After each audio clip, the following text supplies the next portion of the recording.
भगवान् वीरो मङ्गलं गौतमो गणि मङ्गलं कुन्दकुन्दार्यो जैनधर्मोऽस्तु मङ्गलं सर्वमङ्गलमाङ्गल्यं सर्वकल्याणकारकं प्रधानं सर्वधर्माणां जैनं जयतु शासनं जैनं जयतु शासनं। नमो हरहन्ताणं नमो सिद्धाणं नमो आयर्याणं नमो वच्छायाणं नमो लोये सौवसाम्। तज्जयति परं ज्योतिः समं समस्तैरनन्तपर्यायै दर्पणतलैव सकला प्रतिफलति पदार्थमालिकाय च।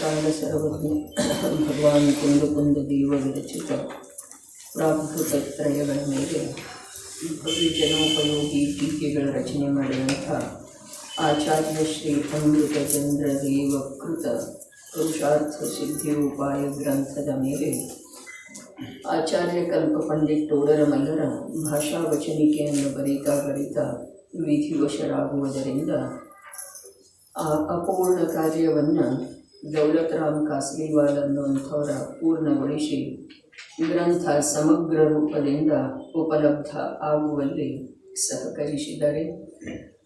ಆ ಗ್ರಂಥದ ಅಧ್ಯಯನ ಮಾಡ್ತಾ ನಾವು ತಾವ 74ನೇ ಶ್ಲೋಕಕ್ಕೆ ಬಂದಿದ್ದೇವೆ. ಅಷ್ಟಾವನಿಷ್ಟ ದುಸ್ತರ ದುರಿತಾಯತನಾನ್ಯಮುನಿ ಪರಿವರ್ಜ್ಯ ಜಿನಧರ್ಮ ದಿಶನಾಯ ಭವನಿ ಪಾಠಾಣಿ ಶುಶುದ್ಧನೀಯ. ದುಃಖದಾಯಕ ದುಸ್ತರ ಮತ್ತು ಪಾಪದ ಸ್ಥಾನಗಳಾದಂಥ 8 ಪದಾರ್ಥಗಳ ಪರಿತ್ಯಾಗ ಮಾಡಿ ನಿರ್ಮಲ ಬುದ್ಧಿ ಇರುವಂಥ ಪುರುಷರು ಜೈನ ಧರ್ಮದ ಉಪದೇಶಕ್ಕೆ ಪಾತ್ರರಾಗುತ್ತಾರೆ. ಪದಾರ್ಥ ಸಾಪೇಕ್ಷ ಮದ್ಯ ಮಾಂಸ ಮಧು ಮತ್ತು 5 ಪ್ರಕಾರದ ಉದುಂಬರ ಫಲ ಇವುಗಳ ತ್ಯಾಗಕ್ಕೆ ಅಷ್ಟಮೂಲ ಗುಣ ಅಂಥೇಳಿ ಹೇಳಿದರು. ಅವುಗಳ ಪರಿಧಾರಣೆ ಮಾಡಿದರನ ಅರ್ಥಾತ್ ತ್ಯಾಗ ರೂಪದ ಮೂಲ ಗುಣಗಳ ಪರಿಧಾರಣೆ ಮಾಡಿದರೇನೆ ಜೈನ ಧರ್ಮದ ಉಪದೇಶವನ್ನ ಆಲಿಸಲಿಕ್ಕೆ ಜೀವ ಪಾತ್ರ ಆಗ್ತಾನೆ ಅನ್ನುವಂಥ ಮಾತ ಮೇಲ್ನೋಟಕ್ಕೆ ಅನ್ನಿಸ್ತಿದೆ. ಆದ್ರೆ ಉಪದೇಶ ಅಂತಂದ್ರೆ ಶಬ್ದ ರೂಪದಿಂದ ಕೇಳೋದು ಅಲ್ಲ. ಆದ್ರೆ ಶಬ್ದ ರೂಪದಿಂದ ಕೂಡ ಕೇಳಬೇಕಾದ್ರೆ ಅದು ಯೋಗ್ಯತೆ ಬೇಕು ಅಂಥೇಳಿ ಹೇಳಿದರು. ಆದ್ರೆ ಶಬ್ದ ರೂಪದಿಂದ ಕೇಳೋದು ವಾಸ್ತವಿಕವಾಗಿ ಕಲ್ಯಾಣದ ಕಾರಣ ಇಲ್ಲ. ಆ ಶಬ್ದದ ಯಾವ ಭಾವ ಇದೆಯೋ ಅದು ತನ್ನ ಅಂತರಂಗದ ಜ್ಞಾನಕ್ಕೆ ಒಪ್ಪಿಗೆ ಆಗಿ ಆ ಪ್ರಕಾರದ ಆಚರಣೆಗೆ ಆಧಾರವಿರುವಂಥ ನಿರ್ಮಲ ಭಾವ ತನ್ನಲ್ಲೇ ಉತ್ಪನ್ನ ಆಗುವುದೇನಿದೆ ಅದು ಜಿನವಚನದ ಅಥವಾ ಉಪದೇಶದ ಶ್ರವಣ ಅನ್ನುವಂಥ ಶಬ್ದಕ್ಕೆ ಯೋಗ್ಯ ಆಗ್ತಿದೆ. ಅನಾದಿ ಕಾಲದಿಂದನೇ ಈ ಜೀವ ಅನ್ಯಾಯ ಅನೀತಿ ಮತ್ತು ಅಭಕ್ಷ್ಯಗಳ ಕಾರಣದಿಂದ ಸಂಸಾರದಲ್ಲಿ ಪರಿಭ್ರಮಣ ಮಾಡ್ತಾ ಇದ್ದಾನೆ. ಹಾಗಾದ್ರೆ ಈ ಅನ್ಯಾಯ ಅನೀತಿಗಳದ್ದು ಕೂಡ ಈ ಮನುಷ್ಯ ಜೀವದ ಜೀವನದೊಳಗ ತ್ಯಾಗ ಆಗೋದ ಅಭಕ್ಷ್ಯದ ತ್ಯಾಗದಷ್ಟೇ ಪ್ರಾಮುಖ್ಯತೆಯನ್ನು ವಹಿಸ್ತಿದ್ದಾರೆ. ಯಾವುದ ಅನ್ಯಾಯ ಇದೆ, ಯಾವುದ ಅನೀತಿ ಇದೆ, ಲೋಕದೊಳಗೂ ಕೂಡ ಯಾವುದಕ್ಕ ಜನರು ನಿಂದೆ ಮಾಡ್ತಾರೋ ಅದು ಅನೀತಿ ಇದೆ. ಮತ್ತು ಯಾವುದ ವಾಸ್ತವದಲ್ಲಿ ನ್ಯಾಯ ವಿರುದ್ಧ ಅರ್ಥಾತ್ ತನಗೆ ಯೋಗ್ಯ ಇಲ್ಲವೇ ಇಲ್ಲ ಅಂಥ ಪದಾರ್ಥವನ್ನು ಬಯಸುವುದ ಅನ್ಯಾಯ ಇದೆ. ಈ ಪ್ರಕಾರ ಜೀವದ ಕಲ್ಯಾಣ ಮಾರ್ಗದೊಳಗೆ ಹೋಗುವ ಸಲುವಾಗಿ ಅಥವಾ ಮೋಕ್ಷ ಮಾರ್ಗದೊಳಗೆ ಪ್ರವೇಶ ಆಗುವ ಸಲುವಾಗಿ ಮೂಲದೊಳಗನ ಬಹಳಷ್ಟು ಅನ್ನೋದಕ್ಕಿಂತ ಪೂರ್ಣ ರೂಪದಿಂದ ಅವನಲ್ಲೇ ಯೋಗ್ಯತೆ ಇರಬೇಕಾಗ್ತಿದೆ. ಬಾಹ್ಯದ ಏನು ಹೇಳ್ತಾರೆ ಅವು ಬಾಹ್ಯದ್ದೆಲ್ಲ ಕೇವಲ ನಿಮಿತ್ತದವರೇ. ಇನ್ನು ಇಲ್ಲಿ ಆಚಾರ್ಯ ಅಮೃತಚಂದ್ರ ದೇವ ಸಾಕ್ಷಾತ್ ರತ್ನತ್ರಯ ಮಾರ್ಗದ ಸಾಧನೆ ಮಾಡ್ತಾ ಇರುವಂಥವರ ಯಾವ ಪ್ರಕಾರ ಅನಿಷ್ಟಕರ ಮತ್ತು ದುಸ್ತರವಾದಂಥ 8 ಪದಾರ್ಥಗಳ ಮಾತು ಹೇಳಿದ್ದಾರೆ ಅಂತಂದ್ರೆ, ಪಂಚಪಾಪ ಮತ್ತು ಮನ ವಚನ ಕಾಯಗಳನ್ನು ತನ್ನ ವಶದಲ್ಲಿ ಇಟ್ಟುಕೊಳ್ಳೋದು. ಪಂಚಪಾಪದ ತ್ಯಾಗ ಮಾಡೋದ, ಮನ ವಚನ ಕಾಯಗಳನ್ನು ತನ್ನ ವಶದಲ್ಲಿ ಇಟ್ಟುಕೊಳ್ಳುವುದ. ಇದುವೇ ಸ್ವಯಂ ಅಲ್ಲಿ ಆಚಾರ್ಯ ದೇವರು ಹೇಳ್ತಾ ಇರುವಂಥ ಭೂಮಿಕೆಗೆ ಅನುಗುಣವಾಗಿ ಯಾರನ್ನ ಉದ್ದೇಶಿಸಿ ಹೇಳ್ತಾ ಇದ್ದಾರೋ ಆ ಶ್ರಾವಕ ಯೋಗ್ಯ ಕಥನೆಗೆ ಇನ್ನು 5 ಪಾಪಗಳನ್ನು ಹಿಂಸೆ. ಯಾಕೆ ಅಂತಂದ್ರೆ ಇದು ಪ್ರಕರಣನ ಹಿಂಸೆಯಿಂದ ನಡೆದಂತೆ ಇದೆ. ಯಾವುದಕ್ಕೆ ಹಿಂಸೆ ಅಂತಾರೆ, ಯಾವುದು ನಿಜವಾಗಿ ಅಹಿಂಸೆ ಇದೆ ಅದುವೇ ಪ್ರಕರಣ ನಡೆದಿರುವ ಕಾರಣ ಆ ಹಿಂಸೆ ಏನಿದೆ ಅದುವೇ ಉಳಿದ 4 ಪ್ರಕಾರದ ಪಾಪಗಳಿಗೆ ಕೂಡ ಕಾರಣ ಇದೆ. ಮತ್ತು ಮನ ವಚನ ಕಾಯಗಳ ಅಸ್ಥಿರತೆಗೆ ಕೂಡ ಅಥವಾ ಮುಕ್ತವಾಗಿ ಪಾಪದಲ್ಲಿ ಪ್ರವೃತ್ತಿ ಮಾಡುವಂಥ ಕಾರ್ಯಕ್ಕ ಈ ಹಿಂಸೆನ ಏನಿದೆ ಅಂತಂದ್ರೆ ಕಾರಣ ಇದೆ. ಒಂದು ಹಿಂಸೆಯೊಳಗನ ಅಧರ್ಮ ಇದೆ, ದುಃಖ ಇದೆ, ಸಂಸಾರದ ಪರಿಭ್ರಮಣ ಇದೆ. ಒಂದು ಅಹಿಂಸೆನ ಸುಖ ಇದೆ, ಧರ್ಮ ಇದೆ, ಮೋಕ್ಷ ಮಾರ್ಗ ಇದೆ, ಸಾಕ್ಷಾತ್ ಮೋಕ್ಷ ಇದೆ. ಅಹಿಂಸೆ ಅರ್ಥಾತ್ ಜ್ಞಾನಮಯನಾದಂಥ ಆತ್ಮ ಜ್ಞಾನಮಯ, ಸಹಜ ಜ್ಞಾನಮಯ ಚೈತನ್ಯಮಯನಾಗಿ ಪರಿಣಮಿಸ್ತಾ ಆಶ್ರವ ಬಂಧಗಳದ ನಿರೋಧ ಮಾಡ್ತಾ ಸಂವರ ನಿರ್ಜರಾರೂಪ ಪರಿಣಮನ ಮಾಡ್ತಾ ಸಾಕ್ಷಾತ್ ಮೋಕ್ಷವನ್ನ ಪ್ರಾಪ್ತ ಮಾಡಿಕೊಳ್ತಾನೆ. ಜೀವನಿಗೆ ತನ್ನ ಆ ಆಂತರ್ಯದ ಶುದ್ಧ ಭಾವವೇ, ಅಹಿಂಸಕ ಭಾವವೇ, ಚೈತನ್ಯಮಯ ಭಾವವೇ ಮೋಕ್ಷ ಮತ್ತು ಮೋಕ್ಷ ಮಾರ್ಗದ ಕಾರಣ ಇದ್ರೂ ಕೂಡ ಹೊರಗಿನ ಈ ವ್ಯವಹಾರದ ಯಾವ ತ್ಯಾಗ ಗ್ರಹಣಾದಿಗಳ ಚರ್ಚೆ ಇದೆ ಅದು ಅತ್ಯಂತ ಅವಶ್ಯಕ ಇದೆ.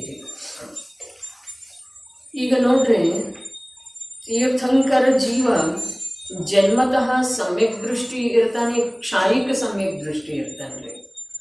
ಮತ್ತ ಮತಿ ಶ್ರುತ ಅವಧಿ ಜ್ಞಾನ ಸಂಪನ್ನ ಇರ್ತಾನೆ.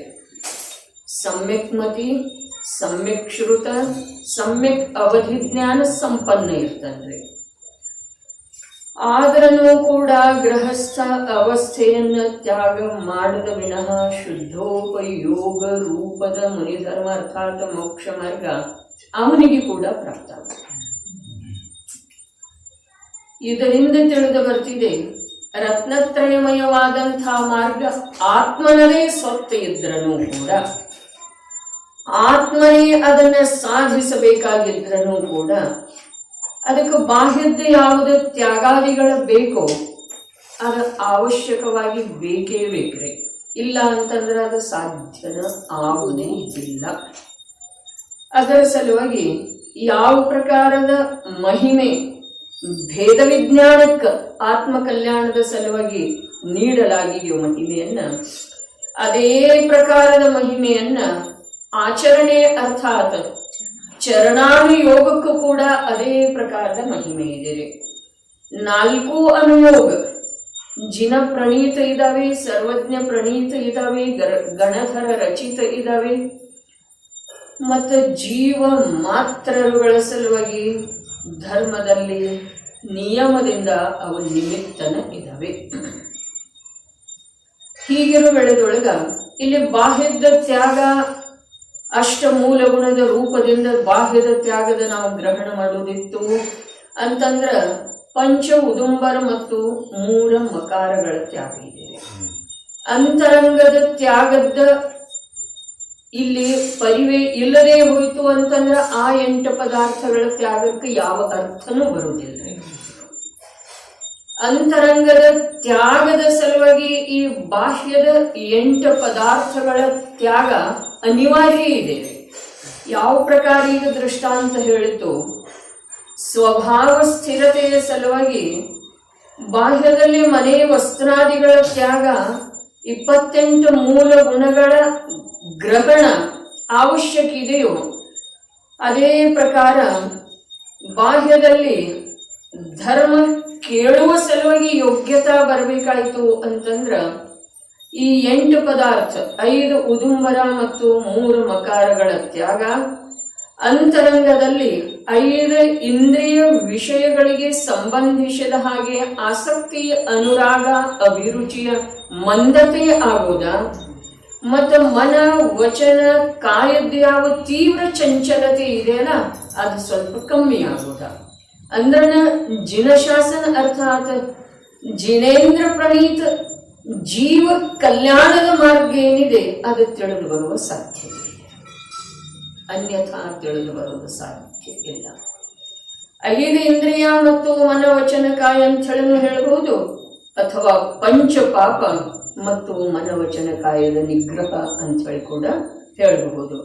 ಯಾವುದೇ ರೂಪದಿಂದ ಹೇಳಿದರನೂ ಕೂಡ ಅರ್ಥ ಒಂದೇ ಇದೆ. 5 ಇಂದ್ರಿಯಗಳ ಕಡೆಗೆ ಅಥವಾ 5 ಪ್ರಕಾರದ ಪಾಪಗಳ ಕಡೆಗೆ ಪ್ರವೃತ್ತಾಗುವಂತಹ ಜೀವದ ಯಾವ ಉಪಯೋಗ ಇದೆಯೋ ಆ ಉಪಯೋಗ ಅಹಿಂಸಾ ರೂಪದಿಂದ ಪರಿಣಮಿಸುವುದ ಸಾಧ್ಯತೆ ಇಲ್ಲ, ಅರ್ಥಾತ್ ಧರ್ಮ ರೂಪ ಆಗೋದ ಸಾಧ್ಯತೆ ಇಲ್ಲ, ಅರ್ಥಾತ್ ರಾಗದ್ವೇಷ ರಹಿತ ಆಗೋದ ಸಾಧ್ಯ ಇಲ್ಲ. ಅದರ ಸಲುವಾಗಿ ನೋಡ್ರಿ, ಅಂತರಂಗದ ಮತ್ತು ಬಹಿರಂಗದ ಎರಡೂ ಸ್ವರೂಪಗಳದ್ದೇ ಯಥಾರ್ಥ ಜ್ಞಾನ ನಮಗೆ ಇರೋದು ಅವಶ್ಯಕ ಇದೆ. ಅಂತರಂಗದೊಳಗೆ ಯಾವುದರ ಗ್ರಹಣ ಮಾಡಬೇಕು, ಯಾವುದರದ ತ್ಯಾಗ ಮಾಡಬೇಕು, ಬಹಿರಂಗದೊಳಗೆ ಯಾವುದರದ ತ್ಯಾಗ ಮಾಡಬೇಕು, ಯಾವುದರದ ಗ್ರಹಣ ಮಾಡಬೇಕು. ಇದರದ ಸರ್ವಥಾ ಜ್ಞಾನ ಜೀವನಿಗೆ ಎಲ್ಲಿಯವರೆಗೆ ಆಗುವುದಿಲ್ಲ ಅಲ್ಲಿಯವರೆಗೆ ಇವನದ ಮೋಕ್ಷ ಮಾರ್ಗದ ಮೇಲೆ ಗಮನ ಆಗುವುದು ಸಾಧ್ಯನೇ ಇಲ್ಲ. ಅಂದ ಮೇಲೆ ಮೋಕ್ಷದ ಪ್ರಾಪ್ತಿಯ ಮಾತ ಬಹಳ ದೂರ ಉಳಿತಿದೆ. ಅನಂತ ಅನಂತ ಕಾಲದೊಳಗ ಜೀವನಿಗೆ ಈ 5 ಇಂದ್ರಿಯ ಅಥವಾ ಪಂಚ ಪ್ರಕಾರದ ಪಾಪವನ್ನ ಆಂಶಿಕ ರೂಪದಿಂದ ಕೂಡ ಬಿಡೋದ ಆಂತರ್ಯದ ಅಪೇಕ್ಷಾದಿಂದ ಕಠಿಣ ಆಗಿದ್ದೀರಿ. ಬಾಹ್ಯದೊಳಗಿಂದ ತ್ಯಾಗ ಮಾಡಿದಂದ್ರೆ ಅನೇಕ ಬಾರಿ ಪಂಚ ಮಹಾವೃತದ ಪರಿಧಾರಣೆ ಮಾಡಿದ್ದಾನೆ, ಅರ್ಥಾತ್ ಪಂಚ ಪಾಪಗಳನ್ನ ತ್ಯಾಗ ಮಾಡಿದ್ದಾನೆ ಬಾಹ್ಯದ ಅಪೇಕ್ಷಾದಿಂದ. ಆದ್ರ ಆಂತರ್ಯದೊಳಗ ಯಾವುದು ಕೋಮಲವಾದಂಥ ಚೈತನ್ಯದ ಉಪಯೋಗವನ್ನ ಹೊಸೆದು ಹಾಕುವಂಥ ಯಾವ ವಿಕೃತ ಭಾವ ಇದಾವಲ್ಲ, ಆ ಭಾವಗಳನ್ನ ಇವನಿಗೆ ತ್ಯಾಗ ಮಾಡೋದ, ಆ ಭಾವಗಳಿಂದ ಅಲಿಪ್ತ ಉಳಿಯೋದ ಮಾತ್ರ ಅನಂತ ಕಾಲದೊಳಗೆ ಕಠಿಣ. ಅವುಗಳನ್ನು ಗುರುತಿಸುವುದೇ ಕಠಿಣ ಆಗಿದೆ. ಒಳಗಡೆ ಏನು ಸೂಕ್ಷ್ಮ ಸಂಧಿ ಇದೆಯಲ್ಲ, ವಿಕಾರಿ ಭಾವ ಮತ್ತು ಕೋಮಲವಾದಂತಹ ಚೈತನ್ಯ ಸ್ವಭಾವ, ಇವುಗಳ ಮಧ್ಯದೊಳಗೆ ಯಾವ ಸೂಕ್ಷ್ಮ ಸಂಧಿ ಇದೆ ಅದನ್ನ ತಿಳ್ಕೊಳ್ಳೋದು ಕಠಿಣ ಆಗಿರುವುದರಿಂದ ಈತ ರಾಗದ್ವೇಷದ ನಾಶ ಮಾಡುವುದರಲ್ಲಿ, ಅಷ್ಟಕರ್ಮಗಳಿಂದ ರಹಿತ ಆಗುವುದರಲ್ಲಿ, ಅಥವಾ ಜನ್ಮ ಮರಣ ರೂಪದ ಯಾವ ಆ ರಾಟಳ ಗಡಿ ಇದೆಯಲ್ಲ, ಜನ್ಮ ಮರಣ ಹೇಗದವು ಅಂತಂದ್ರೆ ಒಂದು ಖಾಲಿ ಆಗ್ತಾ ಇದ್ದ ಹಾಗೆ ಒಂದು ತುಂಬುತ್ತಾ ಇರ್ತಿದ್ದೀರಿ. ರಾಟಳ ಗಡಿ ಇಷ್ಟೋಪದೇಶದೊಳಗೆ ಹೇಳಿದ್ರಲ್ಲ, ಹೇಗೆ ರಾಟಳ ಗಡಿಗೆ ಒಂದು ಹೋದರೆ ಹಲವು ತುಂಬಿ ಬರುವವು, ಅದೇ ಪ್ರಕಾರ ಈ ಜನ್ಮ ಮತ್ತು ಮರಣ ನೋಡ್ರಿ, ಮರಣದ ಸಮಯಕ್ಕೆ ಯಾವ ಸಲ್ಲೇಖನ ತಗೊಳ್ತಾನೆ ಅವ ಇದನ್ನೆಲ್ಲ ತನ್ನ ಜೀವನದೊಳಗೆ ಬಹಳಷ್ಟು ಒಳ್ಳೆಯ ರೀತಿಯಿಂದ ಅಭ್ಯಾಸ ಮಾಡ್ಕೊಂಡು ಹೋಗಿದ್ದಾನೆ. ಇಲ್ದಿದ್ರೆ ಇದ್ದಕ್ಕಿದ್ದ ಹಾಗೆ ಸಲ್ಲೇಖನ ತಗೊಳ್ಳೋ ಸಾಧ್ಯ ಇಲ್ಲ. ಜೀವ ಮತ್ತು ದೇಹಗಳ ಭಿನ್ನತೆಯಿಂದ ಜ್ಞಾನ ಮತ್ತು ಉದಿಸಿ ಬರುವಂಥ ವಿಕಾರಿ ಭಾವದ ಪ್ರತ್ಯಕ್ಷ ವಿರೋಧದ ಯಾವ ಜೀವನಿಗೆ ಆಂತರ್ಯದ ಪ್ರಾಮಾಣಿಕ ಅವಲೋಕನೆ ಪೂರ್ವಕ ಜ್ಞಾನ ಇಲ್ಲವೋ ಆ ಜೀವ ಸಲ್ಲೇಖನ ಹೇಗೆ ತಗೊಳ್ಳುತ್ತೆ? ಬಟ್ಟೆ ಬಿಡುವುದರಿಂದ ಮೋಕ್ಷ ಮಾರ್ಗದ ಪ್ರಾಪ್ತಿಯಾಗುವುದಿಲ್ಲ, ಆಹಾರ ಬಿಡುವುದರಿಂದ ಸಲ್ಲೇಖನ ಆಗುವುದಿಲ್ಲ. ಮೊದಲ ಆಹಾರದ ತ್ಯಾಗಕ್ಕಿಂತ ಮೊದಲ ಅಲ್ಲಿ ಕಷಾಯಗಳ ಕ್ಷೀಣ ಆಗೋದು ಅವಶ್ಯಕ ಇದೆ. ಸಲ್ಲೇಖನದೊಳಗೆ 2 ಹೇಳಿದ್ದಾರೆ. ಒಂದು ಕಷಾಯಗಳ ಕ್ಷೀಣತೆ ಆಗೋದ, ಒಂದು ಆಹಾರದ ಅಭಿರುಚಿ ಕಮ್ಮಿ ಆಗ್ತಾ ಹೋಗೋದು. ಹಾಗಾದ್ರೆ ಇಲ್ಲಿನೂ ಇದೇ ಗ್ರಂಥದೊಳಗನು ಸಲ್ಲೇಖನ ಮೊದಲಾದವುದೆಲ್ಲ ಚರ್ಚೆ ಬರುತ್ತಿದೆ ಸಮಗ್ರ ರೂಪದಿಂದ. ಅದರ ಸಲುವಾಗಿ ಇನ್ಯಾವ ಭೂಮಿಕೆ ಬೇಕೋ ಅದನ್ನಿಲ್ಲಿ ಹೇಳ್ತಾ ಇದ್ದಾರೆ. ನೋಡಿ, ಅಷ್ಟ ಅನಿಷ್ಟ ದುಸ್ತರ ದುರಿತ ಆಯತನಾನಿ ಅಮೋನಿ ಅಷ್ಟೌ ಪರಿವರ್ಜ ಶುದ್ಧ ಧಿಯ ಜಿನಧರ್ಮ ದೇಶನಾಯ ಪಾತ್ರಾಣಿ ಭವಂತಿ. ಜಿನಧರ್ಮದ ದೇಶನ ಆಲಿಸಲಿಕ್ಕೆ, ದೇಶನ ಇದು ಎಷ್ಟನೇ ಲಬ್ಧಿ ಇದೆ ರೀ? 3ನೇ ಇದೆ. ಅದಕ್ಕಿಂತ ಮೊದಲು 2 ಇರ್ತವ್ರೆ. ಕ್ಷಯೋಪಶಮ ಲಬ್ಧಿ, ವಿಶುದ್ಧಿ ಲಬ್ಧಿ, ಪ್ರಾಯೋಗ್ಯ ಲಬ್ಧಿ, ದೇಶನಾ ಲಬ್ಧಿ ಅಥವಾ ದೇಶನಾ ಲಬ್ಧಿ, ಪ್ರಾಯೋಗ್ಯ ಲಬ್ಧಿ. ಅಂದ್ರ ಮೊದಲ ಯಾವ 2 ಅದಾವಲ್ಲ, ಕ್ಷಯೋಪಶಮ ಲಬ್ಧಿ, ಜ್ಞಾನದ ಕ್ಷಯೋಪಶಮ ಇದೆ ರೀ ನಮಗ. ಅದರದ ಉಪಯೋಗ ಬಳಕೆ ಮಾಡ್ತಾ ಇದ್ದೇವೆ ನಾವು. ಕ್ಷಯೋಪಶಮ ಇದೆ, ಜ್ಞಾನಾವರಣೀಯದ ಕ್ಷಯೋಪಶಮ ಲಬ್ಧ ಇದೆ, ನಮಗ ಪ್ರಾಪ್ತ ಇದೆ. ಅದರ ಉಪಯೋಗ ವಿಶುದ್ಧಿಯ ಸಲುವಾಗಿ ಮಾಡ್ತಾ ಇದ್ದೇವೆನ. ವಿಶುದ್ಧಿ ಯಾವುದಕ್ಕಂತಾರೆ?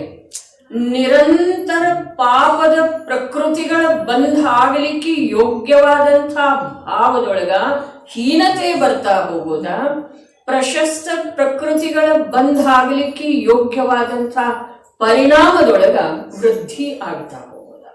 ಅದಕ್ಕೆ ವಿಶುದ್ಧಿ ಲಬ್ಧಿ ಅಂತಾರೆ. ಆ ವಿಶುದ್ಧಿ ಲಬ್ಧಿ ಇದ್ದ ನಂತರ ಇವು ದೇಶನ ಕೇಳಲಿಕ್ಕೆ ಪಾತ್ರ ಆಗ್ತಂದ್ರೆ ದೇಶನ ಲಬ್ಧಿ. ಆ ವಿಶುದ್ಧಿ ಲಬ್ಧಿನ ಇಲ್ಲಿ ಒಂದು ಪ್ರಕಾರದಿಂದ ಹೇಳ್ತಾ ಇದ್ದಾರೆ ಅಂತ ಹೇಳಿ ಅಂದುಕೊಳ್ಳಿಕ್ಕೆ ಯಾವ ಪ್ರಕಾರದಿಂದ ತಪ್ಪಾಗುವುದಿಲ್ಲ. ವಿಶುದ್ಧಿ ನಮ್ಮ ಅಂತರಂಗದೊಳಗೆ ವಿಶುದ್ಧಿ ಲಭಿಸಬೇಕಾದ್ರೆ ನೋಡ್ರಿ, ಜಿನೇಂದ್ರ ಪ್ರಭುವಿನ ಆ ಪರಮವೀತರಾಗಿ ಅರ್ಹಂತ ಸರ್ವಜ್ಞ ಪ್ರಭುವಿನ ಹಿತದ ಉಪದೇಶವನ್ನ ಗ್ರಹಣ ಮಾಡುವಂಥ, ಆಲಿಸುವಂಥ, ಬರೇ ಆಲಿಸುವಂಥ ಪಾತ್ರತಾ ಬರಬೇಕಾಯ್ತು ಅಂತಂದ್ರೆ ವಿಶುದ್ಧಿ ಬೇಕು. ಅದನ್ನ ಆಲಿಸಿದ ನಂತರ ಸಮ್ಯಕ್ ದರ್ಶನವನ್ನ ಗ್ರಹಣ ಮಾಡಲಿಕ್ಕೆ ಅಥವಾ ಶುದ್ಧಾತ್ಮನನ್ನ ತನ್ನಲ್ಲೇ ತನ್ನ ಪರ್ಯಾಯದಲ್ಲಿ ಇಳಿಸಿಕೊಳ್ಳಲಿಕ್ಕೆ ಯೋಗ್ಯತೆ ಬರ್ತಿದೆ. ಪ್ರಾಯೋಗ್ಯ ಲಬ್ಧಿ ಅಂತಾರೆ ಅದಕ್ಕೆ. ಆಮೇಲೆ ಮುಂದೆ ಕರ್ಣಲಬ್ಧಿಯ ಮಾತಿದೆ. ಅದು ಬಹಳ ಅಂತಂದ್ರೆ ಬಹಳ ಉಚ್ಚ ಕೋಟಿಯ ಮಾತಿದೆ. 4 ಲಬ್ಧಿ ಏನದವು ಅಭವ್ಯನಿಗೆ ಕೂಡ ಆಗ್ತವೆ. ಆದ್ರೆ ಕರ್ಣಲಬ್ಧಿಯೊಳಗ ಜೀವದ ಪ್ರವೇಶ ಆದ ನಂತರ ನಿಯಮದಿಂದ ಸಮ್ಯಕ್ ದರ್ಶನದ ಪ್ರಾಪ್ತಿ ಆಗ್ತದೆ. ಕರ್ಣಲಬ್ಧಿಯೊಳಗ ಪ್ರವೇಶ ಆಗಬೇಕಾದ್ರೆ ಮೊದಲಿನ 4 ಲಬ್ಧಿದ್ದ ಅಷ್ಟೇ ಭೂಮಿಕಾ ಇದೆ, ಪಾತ್ರ ಇದೆ. ಈ ಮಾತು ಸತ್ಯ ಇದ್ರೂ ಕೂಡ ಉತ್ತರೋತ್ತರ ಅದರ ಪ್ರಾಪ್ತಿ ಮಾಡಿಕೊಳ್ಳುವ ಸಲುವಾಗಿ, ಆ ಪ್ರಕಾರದ ಯೋಗ್ಯತೆ ತಂದುಕೊಳ್ಳುವ ಸಲುವಾಗಿ ತನ್ನ ಜ್ಞಾನದೊಳಗ ನಿರಂತರ ಉದ್ಯಮ ಬೇಕಾಗ್ತಿದ್ದೀರಿ.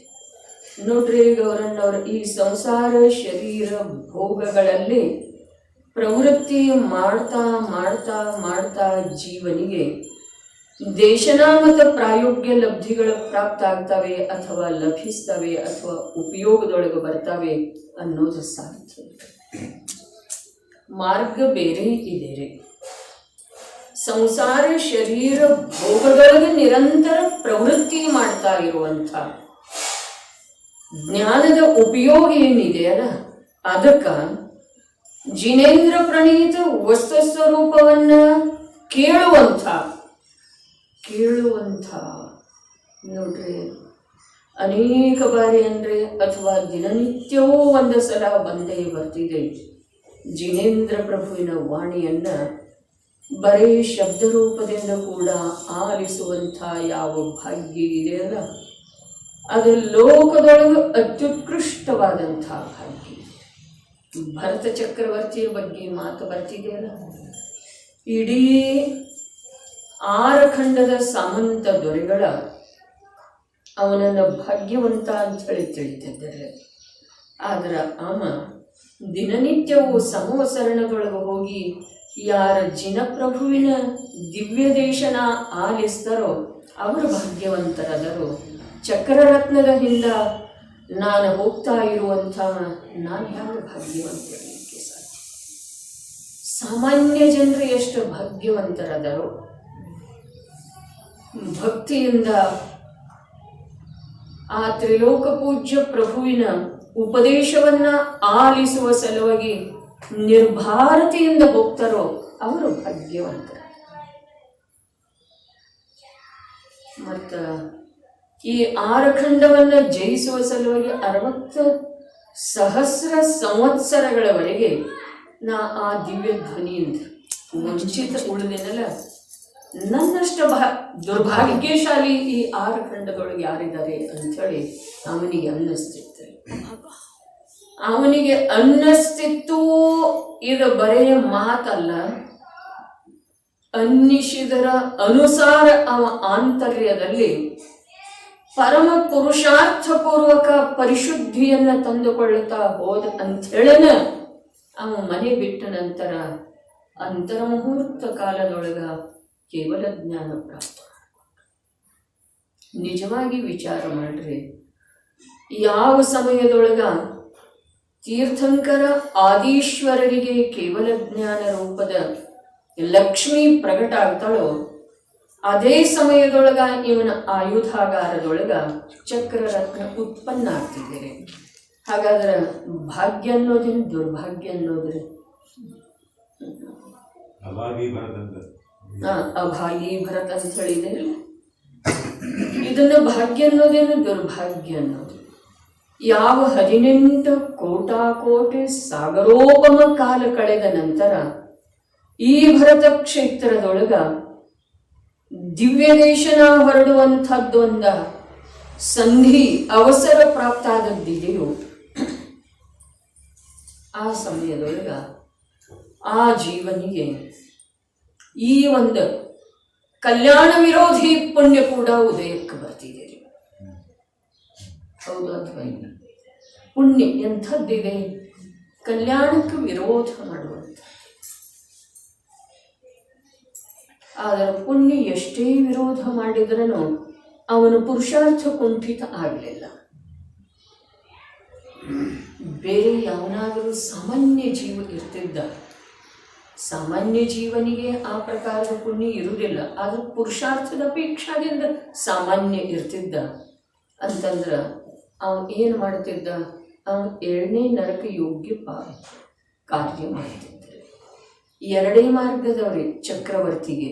ಹೌದು ಅಥವಾ ಇಲ್ಲ? ಒಂದು 7ನೇ ನರಕ ಅಥವಾ ಒಂದು ಮೋಕ್ಷ. ಮೋಕ್ಷಕ್ಕೆ ಯಾವ ಚಕ್ರವರ್ತಿ ಹೋಗಲಿಲ್ಲೋ ಅವನು 7ನೇ ನರಕ. ಈ ಸಂಸಾರದ ನೈಸರ್ಗಿಕವಾದಂಥ ನಿಯಮ ಎಷ್ಟು ಅದ್ಭುತ ಅದವ್ರೆ ಅಂದ್ರೆ ಇದರ ಅರ್ಥ ಪುಣ್ಯ ಈ ಜೀವವನ್ನ ಎಲ್ಲಿಯವರೆಗೆ ಪರೀಕ್ಷೆ ಮಾಡ್ತಿದೆ ಅಂತಂದ್ರ ಅದರದ ಚರಮಶೀಮೆ ನರಕದವರೆಗೆ ತಗೊಂಡು ಹೋಗೋದಿದೆ, ಪುಣ್ಯದ ಚರಮಶೀಮೆ. ಮತ್ತು ಆ ಪರೀಕ್ಷೆಯೊಳಗ ಇವು ಸತತ ಯಶಸ್ವಿಯಾದ ಅಂತಂದ್ರ ಅದು ಎಲ್ಲಿಯವರೆಗೆ ಸೋತ್ ಹೋಗ್ತಿದೆ ಅಂತಂದ್ರ ಪುನಃ ಆ ಜೀವದ ಒಡವೆಗೆನ ಹೋಗುದಿಲ್ಲ, ಆ ಜೀವ ಮೋಕ್ಷಕ್ಕೆ ಹೊರಟು ಅಂತ. ಅದರ ಸಲುವಾಗಿನ ಇಡೀ ಜನಶಾಸನದೊಳಗ ಒಂದು ಅತ್ಯಂತ ಅದ್ವಿತೀಯವಾದಂತಹ ವಚನ ಇದೆ, ತತ್ವ ಇದೆ. ಏನ ಅಂತಂದ್ರ ಈ ಪುಣ್ಯ ಪ್ರತ್ಯಕ್ಷ ದುಃಖ ರೂಪ ಇದೆ, ದುಃಖದ ಕಾರಣ ಇದೆ, ಪಾಪದ ಕಾರಣ ಇದೆ. ಮತ್ತು ಆ ಪುಣ್ಯವನ್ನ ಯಾವ ಜೀವ ತನ್ನ ಚೈತನ್ಯ ಸ್ವಭಾವದ ಆಶ್ರಯದಿಂದ ಪರಾಜಿತಗೊಳಿಸ್ತಾನೋ ಅವನೇ ನಿಜವಾಗಿ ಜಯಶಾಲಿ ಆಗ್ತಾನೆ, ಅವನೇ ನಿಜವಾಗಿ ಜೀವ ಅನ್ನಿಸಿಕೊಳ್ಳಿಕ್ಕೆ ಯೋಗ್ಯ. ಪುಣ್ಯಕ್ಕೆ ಯಾವ ಸೋಲ್ತಾನೋ ಅವ ಜೀವದಾಗ್ರೆ. ಪುಣ್ಯ ತತ್ವ ಏನಿದೆ, ಅಜೀವ ತತ್ವ ಇದೆ ರೀ. ಹಾಗಾದ್ರೆ ಇಲ್ಲಿ ಕೂಡ ಈ ನಾವು ನಿಂತಿರುವಂತಹ ಭೂಮಿಕೆಗೆ ಕೂಡ 5 ಇಂದ್ರಿಯಕ್ಕೆ ಯಾವ ವಿಷಯ ರೂಪದಿಂದ ಪ್ರಾಪ್ತ ಇದಾವೆಯೋ ಸಾಮಗ್ರಿಗಳ, ಆ ಸಾಮಗ್ರಿಗಳ ಪುಣ್ಯದಿಂದ ಪ್ರಾಪ್ತ ಅದವರೇ ನಮಗ. ಹಾಗಾದ್ರ ಆ ಪುಣ್ಯಕ್ಕೆ ನಾವು ಸೋತೆವು ಅಂತಂದ್ರೆ ನಿಯಮದಿಂದ ಏನಾಗ್ತಿದೆ, ಅಷ್ಟಕರ್ಮಗಳ ಶೃಂಖಲೆಯಿಂದ ಅತ್ಯಂತ ಗಾಢವಾಗಿ ಬಂಧಿಸಲ್ಪಡ್ತೀವಿ. ಅದರ ಸಲುವಾಗಿ ಯಾವಾಗಲೂ ಜೀವನಿಗೆ ಜೀವನೋಪಾಯ ಮತ್ತು ಆವಾಸ ಬಟ್ಟೆ ಇದಕ್ಕಿಂತ ಅಧಿಕ ಇತ್ತು ಅಂತಂದ್ರೆ ಜೀವ, ಈ ದುರ್ಬಲ ಜೀವ ನಿಯಮದಿಂದ ದುರ್ಬಲ ಅದನ್ರಿ. ದುರ್ಬಲ ಜೀವ ನಿಯಮದಿಂದ ಏನು ಮಾಡ್ತಾನೆ ಅಂತಂದ್ರ ಪಾಪದೊಳಗೆ ಪ್ರವೃತ್ತ ಆಗ್ತಾನೆ ಮತ್ತು ಭವಿಷ್ಯ ಅತ್ಯಂತ ದುರ್ಲಂಘ್ಯ ಆಗ್ತಿದೆ. ಅವ 6 ಖಂಡದ ಅಧಿಪತಿ ಇದ್ರನೂ ಕೂಡ ಅಂತರಂಗದೊಳಗ ಯೋಗಿಯ ಹಾಗೆ ಇದ್ದಂತೆ. ಯೋಗಿಯ ಹಾಗೆ ಯಾವ ಪದಾರ್ಥದ ಸಂಯೋಗ ಚೈತನ್ಯ ಸ್ವರೂಪಿ ಆತ್ಮನಿಗೆ ಏನ್ ತಾನೇ ಮಾಡಲಿಕ್ಕೆ ಸಾಧ್ಯವಿದೆ? ಈ ಚೈತನ್ಯ ಸ್ವರೂಪಿ ಆತ್ಮನೇ ಇದು ಒಳ್ಳೇದು, ಇದು ಒಳ್ಳೇದು, ಇದು ಒಳ್ಳೇದು, ಇದು ನಂದು, ಇದು ನನಗೆ ಸುಖರೂಪ, ನಾನು ಇದರಿಂದ ಸುಖಿ ಆಗ್ಬೋದು, ನಾನು ಹೀಗೆ ಮಾಡಿ ಸುಖಿ ಆಗ್ಬೋದು ಅನ್ನುವ ಒಂದು ಮಿಥ್ಯಾ ಮನ್ನನೆಯ ಕಾರಣದಿಂದನ ಇವು ಪರಪದಾರ್ಥದ ವಶೀಭೂತ ಆಗ್ತಾನೆ. ಅಲ್ಲಿಂದ ಹೊರಗೆ ಬರೋದ ಕಠಿಣ ಆಗ್ತಿದೆ. ಟೀಕಾ ಏನು ಹೇಳ್ತಾ ಇದ್ದಾರೆ? ಮಹಾ ದುಃಖದಾಯಕ ಮತ್ತು ಸುಲಭತೆಯಿಂದ ಅವುಗಳನ್ನು ಪಾರುಗಾಣಲು ಸಾಧ್ಯವಿರದಂಥ ಮಹಾಪಾಪದ ಸ್ಥಾನ ರೂಪಗಳಾದ ಆ 8 ವಸ್ತುಗಳನ್ನು ತಿನ್ನುವುದರಿಂದ ಮಹಾಪಾಪವು ಉತ್ಪನ್ನವಾಗುತ್ತದೆ. ಇದು ಬರೇ ವ್ಯವಹಾರದ ಕಥನಿದೆ ನೋಡ್ರಿ. ಏನು ಹೇಳಿದ್ರು? ಮಹಾಪಾಪದ ಸ್ಥಾನ ರೂಪಗಳಾದ ಜೀವ ಏನು ತಿನ್ಲಿಕ್ಕೆ ಸಾಧ್ಯ ಇದೆ? ಅದರ ಜೀವ ಆ ಇಂದ್ರಿಯ ವಿಷಯಗಳ ಕುರಿತು ಯಾವ ಆಸಕ್ತಿ ಇದೆಯಲ್ಲ, ಆ ಆಸಕ್ತಿಯ ಸೇವನೆ ಮಾಡೋದು ಮಾತ್ರ ನಿಯಮದಿಂದ ಇವನ ಅಧೀನ ಇದೆ, ಇವನ ಕಾಜಿ. ಪದಾರ್ಥವನ್ನು ತಿನ್ನೋದು ಏನಿದೆ ವ್ಯವಹಾರದಿಂದ ಕಥನ ಆಗಿದೆ ಅಂದ್ರೆ ತಿನ್ನಬಹುದೇನ? ಹೀಗಂತೂ ಕುತರ್ಕ ಅಥವಾ ವಿರುದ್ಧ ಅರ್ಥ ಯಾವ ಕಲ್ಯಾಣಾಭಿಲಾಷಿ ಅಥವಾ ಜೈನ ಕುಲೋತ್ಪನ್ನ ಆ ಪ್ರಕಾರದ ಪ್ರಶ್ನೆ ಮಾಡೋದನ್ನ ಇಲ್ಲ. ಅದನ್ನಂತೂ ತಿನ್ನೋದು ಸ್ವಪ್ನದೊಳಗೂ ಕೂಡ ಇಲ್ರಿ. ಆದ್ರೆ ಇಲ್ಲಿ 5 ಇಂದ್ರಿಯದ ವಿಷಯಗಳ ಕುರಿತು ಅಥವಾ ಹಿಂಸೆ, ಅಸತ್ಯ, ಕಳವು, ಕುಶೀಲ, ಪರಿಗ್ರಹಗಳ ಕುರಿತು ಯಾವ ಆಸಕ್ತಿಯ ಭಾವ, ಅಭಿರುಚಿಯ ಭಾವ ಇದೆಯಲ್ಲ, ಭಾವ ಉತ್ಪನ್ನ ಆದ ನಂತರ ಅದರ ಅನುಭವ ಆಗುವುದು ಅಥವಾ ಇಲ್ಲ? ಅನುಭವ ಅಂದ್ರನ ಸೇವನೆ ಇದೆ. ಅನುಭವ ಅರ್ಥಾತ್ ಸೇವನೆ ಇದೆ. ಅದರಿಂದ ಏನಾಗ್ತಿದೆ ಅಂತಂದ್ರೆ ಮಹಾನ್ ಪಾಪ ಆಗ್ತಿದೆ. ಆದುದರಿಂದ ಇವನ್ನು ಸರ್ವಥಾ ಬಿಟ್ಟುಕೊಟ್ಟು ನಿರ್ಮಲ ಬುದ್ಧಿಯುಳ್ಳವನಾಗುತ್ತಾ ಜೈನ ಧರ್ಮದ ಉಪದೇಶಕ್ಕೆ ಪಾತ್ರನಾಗುತ್ತಾನೆ. ಮೊದಲು ಇವುಗಳ ತ್ಯಾಗ ಮಾಡಿಸಬೇಕು. ಅನಂತರವೇ ಬೇರೆ ಯಾವುದಾದರೂ ಉಪದೇಶ ಕೊಡಬೇಕು. ಯಾವ ಪ್ರಕಾರ ಮೂಲವಿಲ್ಲದೆ ವೃಕ್ಷವಿರುವುದಿಲ್ಲ, ಅದೇ ಪ್ರಕಾರ ಇವುಗಳ ತ್ಯಾಗ ಮಾಡಿದಲ್ಲದೆ ಶ್ರಾವಕನಾಗುವುದಿಲ್ಲ. ಅದಕ್ಕಾಗಿಯೇ ಅವುಗಳ ಹೆಸರು ಮೂಲ ಗುಣವಿದೆ. ವೃಕ್ಷದ ಅಸ್ತಿತ್ವ ಭೂಮಿಯ ಮೇಲೇನು ಕಂಡು ಬರ್ತಿದೆಯೋ ಅದು ಭೂಮಿಯ ಒಳಗೆ ಇರುವಂಥ ಮೂಲದ ಆಧಾರದಿಂದ ಇದೆ. ಅದೇ ಪ್ರಕಾರ ಇಲ್ಲಿ ಸ್ಪಷ್ಟ ಆಯ್ತಲ್ಲ, ಯಾವ ಈ ಪದಾರ್ಥಗಳ ತ್ಯಾಗ ರೂಪದ ಆಚರಣೆ ರೂಪದ ವೃಕ್ಷ ಮೇಲೆ ಕಂಡು ಬರ್ತಿದೆಯಲ್ಲ, ಆ ವೃಕ್ಷಕ್ಕೆ ಆಧಾರ ಈ ದೇಹ 5 ಇಂದ್ರಿಯಗಳ ಕುರಿತು ಆಸಕ್ತಿಯ ಅಭಾವ ರೂಪದ ಮೂಲ ಬೇಕ್ರಿ. ಆಸಕ್ತಿಯ ತ್ಯಾಗ ರೂಪದ ಮೂಲ ಬೇಕು. ಕಠಿಣ ಇಲ್ಲ ಸ್ನೇಹ, ನಿಜವಾಗಿ ಅದು ಕಠಿಣ ಇಲ್ಲ. ಆದರೆ ಈ ಜೀವಕ್ಕ ಅದು ಸುಲಭ ಆಗುವ ರೀತಿಯಲ್ಲಿ ರುಚಿ ಇಲ್ಲ. ಇದೆಲ್ಲ ಸುಲಭ ಆಗುವ ಮಟ್ಟದಲ್ಲಿ ಈ ಜೀವಕ್ಕ ರುಚಿ ಇಲ್ಲ ಅಷ್ಟೇ. ಕಠಿಣ ಯಾವುದಿದೆ? ದೇಹ ತ್ಯಾಗ ಕಠಿಣ ಇದೆ. ದೇಹ ತ್ಯಾಗಕ್ಕಿಂತ ಕಠಿಣವಾದಂಥ ಕೆಲಸ ಈ ಜೀವಕ್ಕೆ ಯಾವುದಿದೆ? 7 ಭಯದೊಳಗ ಮರಣ ಭಯಕ್ಕಿಂತ ದುಸ್ತರವಾದಂಥ ಭಯ ಯಾವುದಿದೆ? ಆ ಮರಣ ಭಯದ ಆಧಾರದಿಂದನ ಅವೆಲ್ಲ ಉಳಿದ ಭಯಗಳ.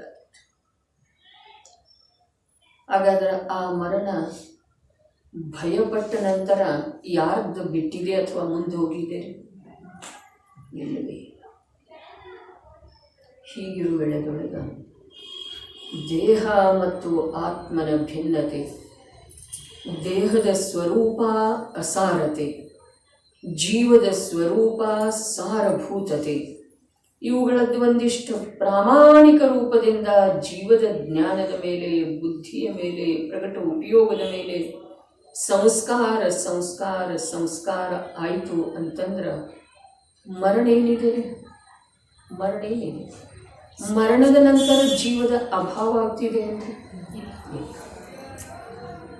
ಹಾಗಾದರೆ ಯಾವ ಕಾರ್ಯದ ನಂತರ ತನಗೆ ಯಾವ ಪ್ರಕಾರದ ಹಾನಿ ಆಗುವುದಿಲ್ಲ, ಆ ಕಾರ್ಯದ ಕುರಿತು ಚಿಂತೆ ಅಥವಾ ಭಯ ಯಾತಕ್ಕೆ? ಆ ಚಿಂತೆ ಭಯಗಳ ಹೊರಟು ಹೋಗುವ ಸಲುವಾಗಿ ನಮ್ಗೆ ಅವೆರಡರ ಸ್ವರೂಪದ ಪೃಥಕತೆದ್ದ, ಅದು ಜಡ ಇದೆ, ಘೃಣಾಸ್ಪದ ಇದೆ, ಅಸಾರ ಇದೆ, ರೋಗದ ನಿಲಯ ಇದೆ. ಇದೆಯೋ ಅಥವಾ ಇಲ್ಲ? ಶರೀರ ಅಂದ್ರೆ ಆತ್ಮ ವಾಸ ಮಾಡಿರ್ತಕ್ಕಂಥ ಮನೆ ಅಲ್ಲ, ರೋಗಗಳ ವಾಸ ಮಾಡಿರ್ತಕ್ಕಂಥ ಮನೆ ಇದೆ. ಅದನ್ನ ನೀವು ನಾನು ಅಂತ ಇದನ್ನಲ್ಲ, ಅದರಿಂದ ದುಃಖ ಇದೆ. ಶರೀರ ಅಂದ್ರೆ ಆತ್ಮ ವಾಸ ಮಾಡುವಂಥ ಮನೆ ಅಲ್ಲ, ಯಾಕಂದ್ರೆ ಅವನಿಗೆ ವಾಸ ಮಾಡುವ ಸಲುವಾಗಿ ಮನೆ ಬೇಕಾಗಿಲ್ಲ. ಅವ ತನ್ನ ಅಸಂಖ್ಯ ಪ್ರದೇಶ ರೂಪಿ ಚೈತನ್ಯ ಗ್ರಹದೊಳಗೆ ವಾಸ ಮಾಡಿದ್ದಾನೆ. ಭ್ರಾಂತಿಯಿಂದ ಇದು ನಂದ ಅಂಥೇಳಿ ಅಂದ್ರೂ ಕೂಡ, ನಾನು ಇದರಲ್ಲಿ ವಾಸ ಮಾಡಿದ್ದೇನೆ ಅಂಥೇಳಿ ಅವನಿಗೆ ಸತತ ಅನ್ನಿಸ್ತಾ ಇದ್ರೂ ಕೂಡ ಅವನು ಶರೀರದಲ್ಲಿ ವಾಸ ಮಾಡಿಲ್ಲ. ಶರೀರದಲ್ಲಿ ವಾಸ ಮಾಡಲಿಕ್ಕೆ ಅವಕಾಶ ಯಾರಿಗಿದೆ ಅಂತಂದ್ರೆ ರೋಗಗಳಿಗೆ ಮಾತ್ರ ಇದೆ. ಆತ್ಮನಿಗೆ ಅವಕಾಶ ಇಲ್ರಿ. ಹಾಗಾದ್ರೆ ಈಗ ಮಾಡಿದ್ದಾನೇನಿಲ್ಲ ವಾಸ? ಇಲ್ಲವೇ ಇಲ್ಲ. ಅಜ್ಞಾನಿ ಜನರಿಗೆ ತಿಳಿಸಿ ಹೇಳುವ ಸಲುವಾಗಿ ಹಾಗೆಲ್ಲ ಹೇಳಿದ್ರೂ ಕೂಡ ಆತ್ಮನ ವಾಸ ಆತ್ಮನಲ್ಲಿ ಇದೆ, ಆತ್ಮನ ಸ್ವರೂಪ ಆತ್ಮನಲ್ಲೇ ಆತ್ಮನಿಂದ ಆತ್ಮರೂಪವಾಗಿ ಆಗ್ತಾ ಇದೆ. ದೇಹದ ವಾಸ ದೇಹದೊಳಗೆ, ಅರ್ಥಾತ್ ಪುದ್ಗಲಗಳ ವಾಸ ಮಾಡಿಕೊಂಡಿದ್ದಾವೆ. ಆ ಪುದ್ಗಲಗಳ ಶಿಥಿಲ ರೂಪದಿಂದ, ವಿಕೃತಿ ರೂಪದಿಂದ, ರೋಗ ರೂಪದಿಂದ ಸ್ವಯಂ ಪರಿಣಮಿಸ್ತವೆ. ಅವು ಜೀವದ ಯಾವುದೇ ಪ್ರಕಾರದ ಅನುಮತಿ ಪಡೆದ ಆ ಪ್ರಕಾರ ಪರಿಣಮಿಸುವುದಿಲ್ಲ. ಜೀವ ಯಾವುದೇ ಪ್ರಕಾರದಿಂದ ಅದರ ಅನುಮತಿಯ ಮೇರೆಗೆ ಅಲ್ಲಿ ವಾಸ ಮಾಡಿಕೊಂಡಿದ್ದಾನೆ ಅನ್ನುವ ಮಾತೇ ಇಲ್ಲ. ರಾಗದ್ವೇಷ ಆಗ್ತಾವೋ, ಅದು ಜೀವದ ವಿಕೃತಿ ಇದೆ, ಜೀವದ ರೋಗ ಇದೆ. ನಾನು ಶರೀರ ಜೀವ ವಾಸ ಮಾಡುವಂಥ ಮನೆಯಲ್ಲ, ಶರೀರ ರೋಗಗಳ ವಾಸ ಮಾಡುವಂಥ ಮನೆ ಇದೆ. ಇನ್ನು ಜೀವ ರಾಗದ್ವೇಷಗಳ ವಾಸ ಮಾಡುವಂಥ ಮನೆ ಅಲ್ಲ. ತಿಳಿದ್ರೆ ಆ ಪ್ರಕಾರ ಇಲ್ಲಿ ನೋಡಿದ್ರೆ ಸರಿ ಇದೆ, ಭವರೋಗ ಆಗಿದೆ, ಈ ಮಾತು ಸರಿ ಇದೆ. ಆದ್ರೆ ಅದ ಜೀವದ ಸ್ಪರ್ಶ ಮಾಡಿಲ್ಲ. ಯಾವ ರಾಗಾದಿ ಇದಾವೆ ಅಥವಾ ಅನಾದಿ ಕಾಲದ ಭವರೋಗ ಇದೆ, ಜನ್ಮ ಮರಣಗಳಿದ್ದಾವೆ, ಅವು ಯಾವುವು ಜೀವವನ್ನ ಸ್ಪರ್ಶ ಮಾಡಿಲ್ಲ. ಜೀವ ಭ್ರಾಂತಿ ಅಂತ ಅದು ನಾನು ಅಂಥೇಳಿ ಅನುಭವ ಮಾಡ್ತಾ ಇದೆ. ಭ್ರಾಂತಿ ಎಂದರೆ ಜೀವ ಕೂಡ ಆ ರೂಪದ ಅನುಭವ ಮಾಡುವ ಹಾಗೆ ಅವನ ಸ್ವಭಾವ ಇಲ್ಲ. ಅದರ ಭ್ರಾಂತಿಯಿಂದ ಈ ರಾಗ ಅಂದ್ರೆ ನಾನು, ಈ ದ್ವೇಷ ಅಂದ್ರೆ ನಾನು, ಈ ಮಮತೆ ಅಂದ್ರೆ ನಾನು, ಈ ಪ್ರಕಾರ ಯೋಗಸಾರ ಪ್ರಭೃತದೊಳಗನೂ ಬಂತು. ಇಲ್ಲಿ ಸಮಯಸಾರ ಕಲಶದ ಮೂಲಕನೂ ಚರ್ಚೆ ಬಂದದ್ದು ಇದೆ. ಏನ ಜ್ಞಾನದರ್ಶನ ಸ್ವರೂಪಿಯಾದಂಥ ಜೀವ ಜ್ಞಾನದರ್ಶನ ರೂಪದಿಂದನ ಪರಿಣಮಿಸ್ತಾ ಇರುವ ವೇಳೆದೊಳಗ ಅನಾದಿ ಕಾಲದಿಂದನ ಅವನ ಪರಿಣಮನಕ್ಕ ಮುಖ್ಯ ಪುದ್ಗಲಾಗಿದೆ. ಅರ್ಥಾತ್ ರೂಪಿ ಪದಾರ್ಥದ ಕಡೆಗೆ ನೋಡಿ ಅವನು ಪರಿಣಮಿಸ್ತಾ ಇರುವುದರಿಂದ ಅವನಲ್ಲೇ ರಾಗಾದಿ ವಿಕಾರಗಳು ಆಗ್ತಾ ಇದ್ದಾವೆ. ಆ ರಾಗಾದಿ ವಿಕಾರಗಳನ್ನು ತಾನು ಅಂಚಳಿ ಅವನು ಅನುಭವಿಸ್ತಾ ಇರುವುದರಿಂದ ಒಂದೇ ಒಂದು ಅಲ್ಲಿ ತಪ್ಪ ನಡೀತಾ ಇದೆ. ಏನ ಅಂತಂದ್ರೆ ತನ್ನ ಅನುಭವ ಬಿಟ್ಟು ಹೋಗಿದೆ. ಜ್ಞಾನದರ್ಶನದ ಅನುಭವ ಆಗಬೇಕಲ್ಲ. ಆ ಜ್ಞಾನದರ್ಶನದ ದೃಷ್ಟಿ ಪರದ ಮೇಲೆ, ರೂಪಿ ಪದಾರ್ಥದ ಮೇಲೆ, ಸಂಯೋಗಿ ಪದಾರ್ಥದ ಮೇಲೆ, ಪುದ್ಗಲದ ಮೇಲೆ, ಬದಲಾಗುವಂಥ ಆ ಜಡ ಪದಾರ್ಥದ ಮೇಲೆ ಆ ಜ್ಞಾನದರ್ಶನದ ದೃಷ್ಟಿ ಬಿದ್ದಿರುವುದರಿಂದ ಅನಾದಿ ಕಾಲದ ಅಭ್ಯಾಸದಿಂದ ಅವುಗಳಲ್ಲಿ ಇಷ್ಟ ಅನಿಷ್ಟ ಮನ್ನಿಸುವ ರೂಪದಿಂದ ಪರಿಣಮಿಸ್ತಾನೆ. ಆ ಪರಿಣಾಮನದೊಳಗೆ ಒಂದೇ ಒಂದು ನಡೀತಾ ಇದೆ ಕಾರ್ಯ. ಏನಂತಂದ್ರೆ ತನ್ನ ನಿಜಾನುಭವ ಅವನಿಗೆ ಅದರ ಫಲಸ್ವರೂಪವಾಗಿ ಆಗ್ತಾ ಇದೆ ಕರ್ಮಾದಿಗಳ ಬಂಧನೆ. ಅದರ ಫಲಸ್ವರೂಪವಾಗಿ ನಡೀತಾ ಇದೆ ಜನ್ಮ ಮರಣಾದಿಗಳ ಚಕ್ರ. ಹೀಗೆ ಏನಿದೆ ಒಂದಕ್ಕೊಂದು ಎಷ್ಟು ಪರಾಧೀನತೆ ಬಂದುಬಿಟ್ಟಿದೆ. ಹಾಗಾದರೆ ನಾವು ಎಲ್ಲಿ ಮೂಲ ಇದೆ, ಎಲ್ಲಿ ಅಪರಾಧ ನಡೀತಾ ಇದೆ, ಅಲ್ಲಿ ತಿದ್ದುಪಡಿ ಮಾಡಬೇಕು ಎನ್ನ ನಾವು ಆ ದೇಹದ ಅವಸ್ಥೆಯೊಳಗ ನಾವು ಎಲ್ಲಿ ನಡುವೆನೂ ಎಷ್ಟೊಂದು ಮಾರ್ಗಗಳು ಬಿಟ್ಟು ಅಲ್ಲಿ ಮಾಡ್ತಾ ಇದ್ದೀವಿ. ಸುಧಾರಣೆ ಅಲ್ಲಿ ಮಾಡ್ತಾ ಇದ್ದೇವೆ. ಸುಖಿಯಾಗುವ ಸಲುವಾಗಿ ದೇಹದ ಅವಸ್ಥಾ ವಿಶೇಷದ ಕಡೆಗೆ ಲಕ್ಷ್ಯ, ಅಥವಾ ಧರ್ಮ ಮಾಡುವ ಸಲುವಾಗಿ ಕೂಡ ದೇಹದ ಅವಸ್ಥಾ ವಿಶೇಷದ ಕಡೆಗೆನ ನಮ್ದು ಸಂಪೂರ್ಣ ನಿಗಾ ಇದೆ. ಏನ ವಸ್ತ್ರಾದಿಗಳ ತ್ಯಾಗ ಮಾಡೋದ, ಆಹಾರಾದಿಗಳಲ್ಲಿ ಪರಿವರ್ತನೆ ಮಾಡೋದ, ವಾಸಸ್ಥಾನದಲ್ಲಿ ಪರಿವರ್ತನೆ ಮಾಡೋದ, ವಚನಾದಿಗಳಲ್ಲಿ ಪರಿವರ್ತನೆ, ಪರದ್ರವ್ಯದೊಳಗೆ ಪರಿವರ್ತನೆಯ ಭಾವ ಇದೆಯಲ್ಲ, ಅದು ಪರದ್ರವ್ಯಗಳ ಸಂಯೋಗದ ಆಧಾರ ಇದೆ. ಪರದ್ರವ್ಯಗಳಲ್ಲಿ ಪರಿವರ್ತನೆಯ ಭಾವ ಇದೆಯಲ್ಲ, ಅದು ತನ್ನ ನಿಜ ದ್ರವ್ಯವನ್ನು ತಿಳಿದುಕೊಳ್ಳದೇ ಇರುವಲ್ಲಿ ನಿಯಮದಿಂದ ಮೂಲತಃ ಏನು ನಡೀತಾ ಇದೆ ಅಂತಂದ್ರೆ ಅಪರಾಧ. ಹೀಗೆ ಅನಂತ ಕಾಲ ಕಳೆದು ಹೋಗಿದೆ ಶ್ರೇಣಿಕ, ಅನಂತ ಕಾಲ. ಯಾರಿಗೆ ವಿಶ್ವಾಸ ಆಗ್ತಾ ಇದೆ? ಯಾರಿಗೆ ಅಂತಂದ್ರೆ ಹೊರಗಿಂದ ಯಾರದ್ದು ಕೇಳೋ ಮಾತಿಲ್ಲ, ನನಗಾಗ್ತಾ ಇದೆಯೇನ. ಅನಂತ ಕಾಲದಿಂದ ಇದೇ ನಡೆದದ್ದೇ ಇದೆ. ನಿರಂತರ ದೃಷ್ಟಿ ಪರಪದಾರ್ಥದ ಮೇಲೆ, ಆ ಪರಪದಾರ್ಥದ ಅವಸ್ಥಾ ವಿಶೇಷದ ಕುರಿತು ಇಷ್ಟ ಅನಿಷ್ಟ, ದುಃಖ ಶೋಕ ಹರ್ಷ ಏನೆಲ್ಲ ಅದೆಲ್ಲ ಮಾಡ್ತಾ ಇರೋ ವೇಳೆದೊಳಗೆ, ಆರೋಪ ಪರಿಣಮಿಸ್ತಾ ಇರೋ ವೇಳೆದೊಳಗೆ ನಿರಾಕುಲ ಜ್ಞಾನ ಆನಂದದ ವಿಸ್ಮರಣೆ ವಿಸ್ಮರಣೆ ವಿಸ್ಮರಣೆ ವಿಸ್ಮರಣೆ ಅನಂತ ಕಾಲದಿಂದ ಇದೇ ಕ್ರಮ ನಡೆದಿದೆ. ಅದರ ಫಲಸ್ವರೂಪವಾಗಿ ಹೊರಗೆ ಏನೇನು ಆಯಿತು ಅದರದ್ದು ಇದು ಫಲ ಇದೆ, ಇಲ್ಲಿ ಕಾಣಿಸ್ತಾ ಇದೆ. ಆದರೆ ಈ ಕಾಣಿಸ್ತಾ ಇರುವಂಥ ಫಲರೂಪದ ಯಾವ ಅವಸ್ಥೆ ಇದೆಯೋ ಆ ಅವಸ್ಥೆ ಎಷ್ಟು ಶಾಶ್ವತ ಇದೆ, ಎಷ್ಟು ಸುಖರೂಪ ಇದೆ, ಅಥವಾ ಎಷ್ಟು ಅಂಶದಿಂದ ಸುಖದಲ್ಲಿ ನಿಮಿತ್ತ ಇದೆ, ಇದನ್ನು ಪ್ರಾಮಾಣಿಕ ರೂಪದಿಂದ ವಿಚಾರ ಮಾಡುವಷ್ಟು ಕೂಡ ಇಷ್ಟು ಜಿನಾಗಮದ ಅಭ್ಯಾಸ ಮಾಡಿರುವ ನಮಗೆ ಬರಲಿಲ್ರಿ. ಪ್ರಾಮಾಣಿಕ ರೂಪದಿಂದ ವಿಚಾರ ಮಾಡುವಂಥದ್ದೊಂದು ಕಾರ್ಯ ಸಂಭವಿಸಿ ಯಾವುದರ ಕಡೆಗೆ ನಿರಂತರ ಲಕ್ಷ್ಯ ಇದೆ ಅಲ್ಲ, ಅದು ಎಷ್ಟು ಸುಖರೂಪ ಇದೆ, ಎಷ್ಟು ಸುಖದಲ್ಲಿ ನಿಮಿತ್ತ ಇದೆ. ನಿಮಿತ್ತರೇ ಇದೆಯನ, ಸುಖರೂಪ ಇಲ್ಲ, ಆದರೆ ನಿಮಿತ್ತರೇ ಇದೆಯನ. ಎಷ್ಟು ಸಾವಧಾನ್ರಿ ಆ ಕಡೆಗೆ. ಸ್ವಲ್ಪ ಏನಾದರೂ ತಪ್ಪಿತು, ಅದರೊಳಗೆ ಸ್ವಲ್ಪ ಬದಲಾವಣೆ ಆಯಿತು ಅಂತಂದ್ರೆ ಎಷ್ಟು ಸಾವಧಾನತೆ ವಹಿಸ್ತೇವ್ರಿ. ಆದ್ರೆ ಎಷ್ಟೂ ಸಾವಧಾನತೆ ವಹಿಸಿದ್ರೂ ಅದರೊಳಗೆ ಒಂದು ವೇಳೆ ಬದಲಾವಣೆಯನ್ನ ನಮ್ಮ ಇಚ್ಛೆಯ ಪ್ರಕಾರ ತಂದುಕೊಂಡಿದ್ದ ಹಾಗೆ ಕಂಡು ಬಂದರೂ ಕೂಡ ಅದು ಶಾಶ್ವತವಾಗಿ ನಮ್ಮ ಜೊತೆಗೆ ಇರೋದಿದೆಯಲ್ಲ. ಹಾಗಾದ್ರೆ ಎಷ್ಟು ಭ್ರಾಂತಿ ಇದೆ ರೀ, ಎಷ್ಟು ಮೂರ್ಖತನ ಇದೆ ಈ ಜೀವದ. ಅಂದ್ರೆ ಬಿಟ್ಟು ಬಿಡೋದಿದೆಯನ? ಅರೆ ಬಿಟ್ಟು ಬಿಡ್ಲಿಕ್ಕೆ ನೀ ಏನು ಮಾಡ್ತಾನೆ ಇಲ್ಲ, ಈಗ ಕೂಡ ಏನೂ ಮಾಡ್ತಾ ಇಲ್ರಿ. ಶರೀರಕ್ಕೆ ಸಂಬಂಧಿಸಿದ ಹಾಗೆ ಏನು ಕಾರ್ಯ ಮಾಡ್ತಾ ಇದ್ದೀವ್ರಿ ನಾವು? ಬರೇ ವಿಕೃತ, ಆಕುಲ, ವ್ಯಾಕುಲ ಏನು ಕಾರ್ಯ ಮಾಡ್ತಾ ಇದ್ದೀವಿ? ಶರೀರ ಅಷ್ಟು ಅಸಮರ್ಥ ಇದೆಯನ ನಿನ್ನ ಕಡೆಯಿಂದ ಕಾರ್ಯ ಮಾಡಿಸ್ಕೊಳ್ಳುವಷ್ಟ? ಅದು ಸ್ವಯಂಭೂ ಇದೆ ರೀ. ಅದನ್ನ ಅಪ್ಪಾಜಿ ಜಡೇಶ್ವರ ಅಂತ ಹೇಳಿ ಹೇಳ್ತಿರ್ತಾರೆ. ಜಡೇಶ್ವರ ಇದೆ ಅದು. ಅದಕ್ಕೆ ಚೈತನ್ಯದ ಯಾವ ಪ್ರಕಾರದ ಸಹಾಯ ಸಹಕಾರದ ಅವಶ್ಯಕತೆ ಇಲ್ಲ. ಹಾಗಾದ್ರೆ ಈ ಮುಂದಿನ ಶ್ಲೋಕದೊಳಗೆ ಏನು ಹೇಳ್ತಾರೆ ನೋಡಿ, ಇಲ್ಲಿ ಮತ್ತೆ ಅದೇ ಕೃತಕಾರಿತ ಅನುಮೋದನ. ನಾವು ಈ 8 ಪದಾರ್ಥವನ್ನು ಬಾಹ್ಯ ರೂಪದಿಂದಲೇ ತ್ಯಾಗ ಮಾಡಿದ್ದಾದ್ರೆ ಮನ ವಚನ ಕಾಯ ಕೃತಕಾರಿತ ಅನುಮೋದನದಿಂದ ಮಾಡಿದ್ದೇವೇನ?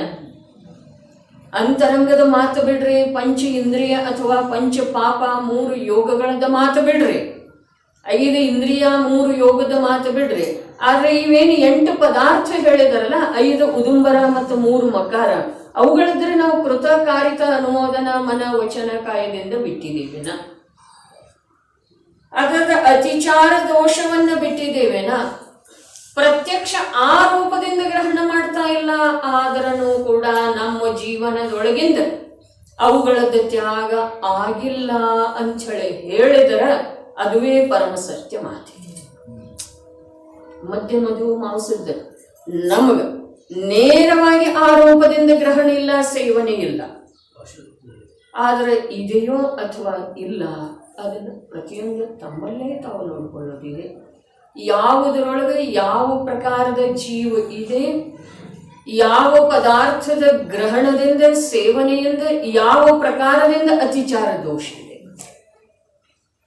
ಕೃತಕಾರಿತ ಅನುಮೋದನ ಮನವಚನ ಕಾಯದ ಮಾತಲ್ಲಿ ಹೇಳ್ತಾ ಇದ್ದಾರೆ. ಅದನ್ನೇ ನಾವು ಕೋಟಿ ಅದನ್ನೇ ಪದ್ಮನಂದಿ ಪಂಚವಿಂಶತಿಯೊಳಗೂ ಕೂಡ ನೋಡಿದ್ದೆ, ಆಲೋಚನೆಗಳಿಂದ ನಡೀತು.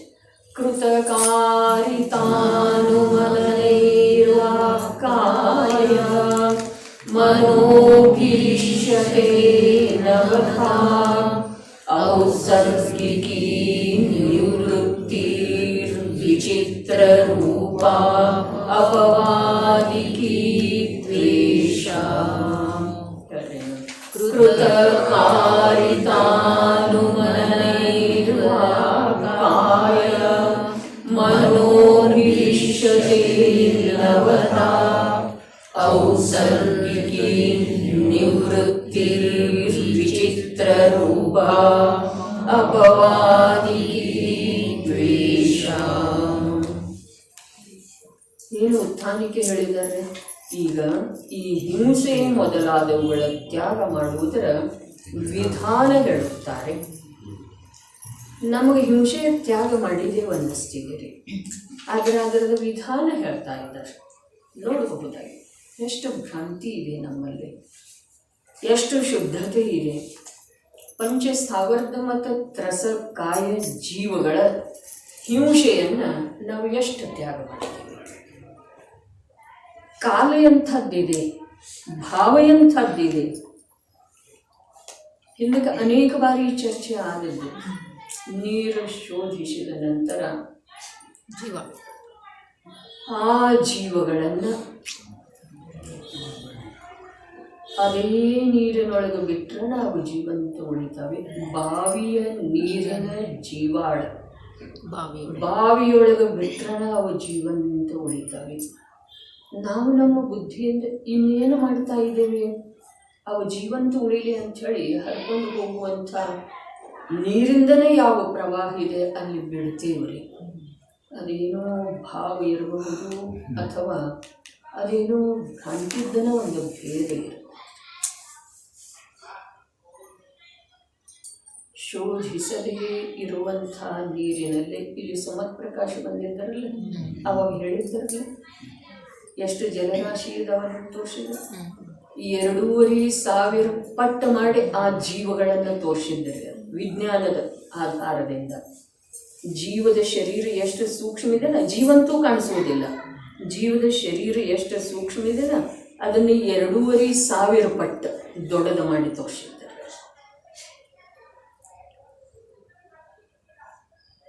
ಒಂದು ಬಿಂದುವಿನೊಳಗೆ ಎಷ್ಟಿದ್ದಾವೆ ಜೀವ. ಒಂದು ಸ್ವಲ್ಪ ನೀರು ಮನೆಯಲ್ಲಿ ನ್ಯೂನತಾ ಬರುವುದರಿಂದ ಎಷ್ಟು ಹಾಯಿ ಹಾಯಿ ಆಗುಲು ವ್ಯಾಕುಲಾಯಿತು ಮೊನ್ನೆ ನಮಗೆ.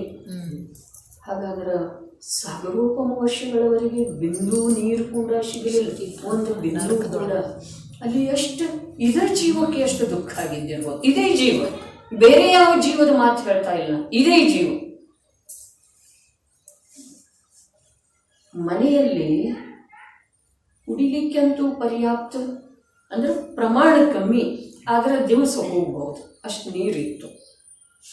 ಆದ್ರೆ ಆಕುಲ ವ್ಯಾಕುಲ ಎಷ್ಟಾಯಿತು ಪ್ರತಿಯೊಬ್ಬರು ನೋಡ್ಬೋದು.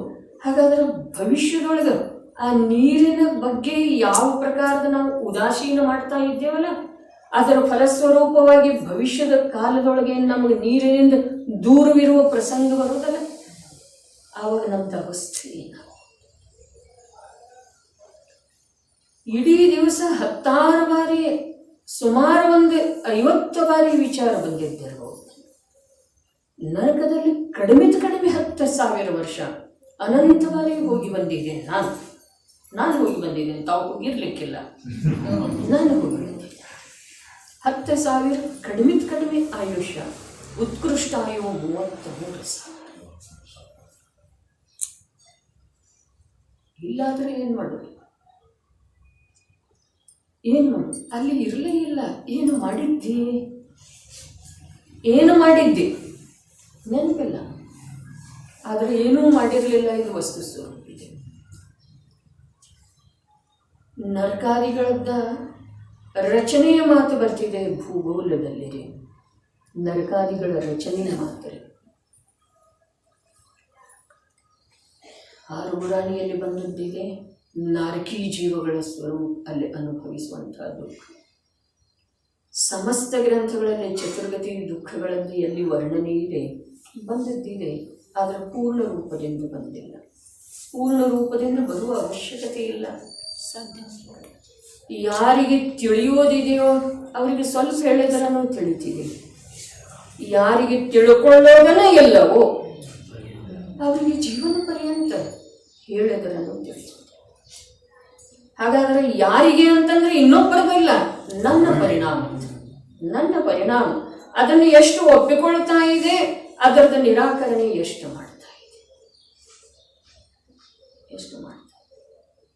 ಅದೇ ಪ್ರಕಾರ ಇದೊಂದು ಬರೀ ಜಲಕಾಯಕದಾಯ್ತ್ರಿ. ಗೌರನ್ನೋರು ಅಗ್ನಿಕಾಯಕ, ವಾಯುಕಾಯಕ, ವನಸ್ಪತಿ ಕಾಯಕ, ಪೃಥ್ವಿ ಕಾಯಕ, ಇವುಗಳದ್ದು ಎಷ್ಟು ವಿರಾಧನೆ. ಅದರ ಸಲುವಾಗಿ ಮೂಲಾಚಾರದೊಳಗೆ ಮಾತು ಬರ್ತಿದ್ದೀರಿ. ಸಲ್ಲೇಖನ ತಗೊಂಡಿರುವಂಥ ಕ್ಷಪಕ ಇರ್ತಾನಲ್ಲ,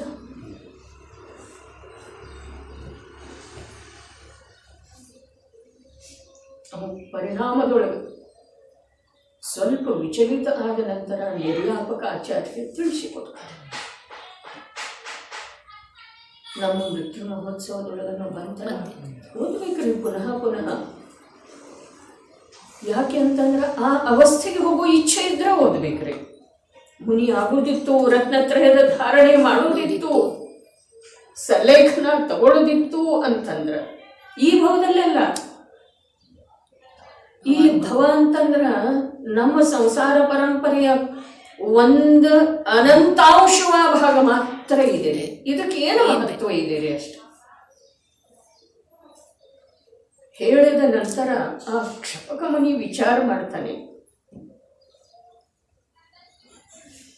ನನ್ನ ನಿಮಿತ್ತದಿಂದ ನಾನೀಗ ಏನು ಅನೇಕ ವರ್ಷದಿಂದ ಸ್ವಭಾವ ಸ್ಥಿರತೆ, ರತ್ನತ್ರಯದ ಆರಾಧನೆ, ಜಿನೇಂದ್ರ ಪ್ರಭುವಿನ ಉಪದೇಶದ ಅನುಸಾರ ಷಟ್ಕಾಯಕ ಜೀವಗಳ ಮೇಲೆ ದಯೆ ಮಾಡಿದೆನೋ, ಆ ದಯೆ ನಿಜವಾಗಿ ಫಲಿಸಬೇಕಾಯಿತು ಅಂತಂದ್ರೆ ಈಗ ನಾನು ನನ್ನ ಪರಿಣಾಮವನ್ನ ಕೆಡುವ ಹಾಗೆ ನಾನು ಶಿಥಿಲ ಆಗಬಾರ್ದು, ನನ್ನ ಪರಿಣಾಮ ಕೆಟ್ಟು ಹೋಗುವ ಹಾಗೆ ನಾನು ಶಿಥಿಲ.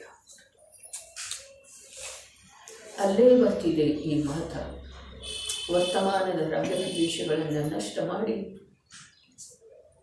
ಅಷ್ಟ ಕರ್ಮಗಳ ವಿಚ್ಛೇದ ಮಾಡಿ ಜನ್ಮ ಮರಣ ರೂಪದ ಘಟಿ ಯಂತ್ರವನ್ನ ತಡೆಯುವುದಿದೆ.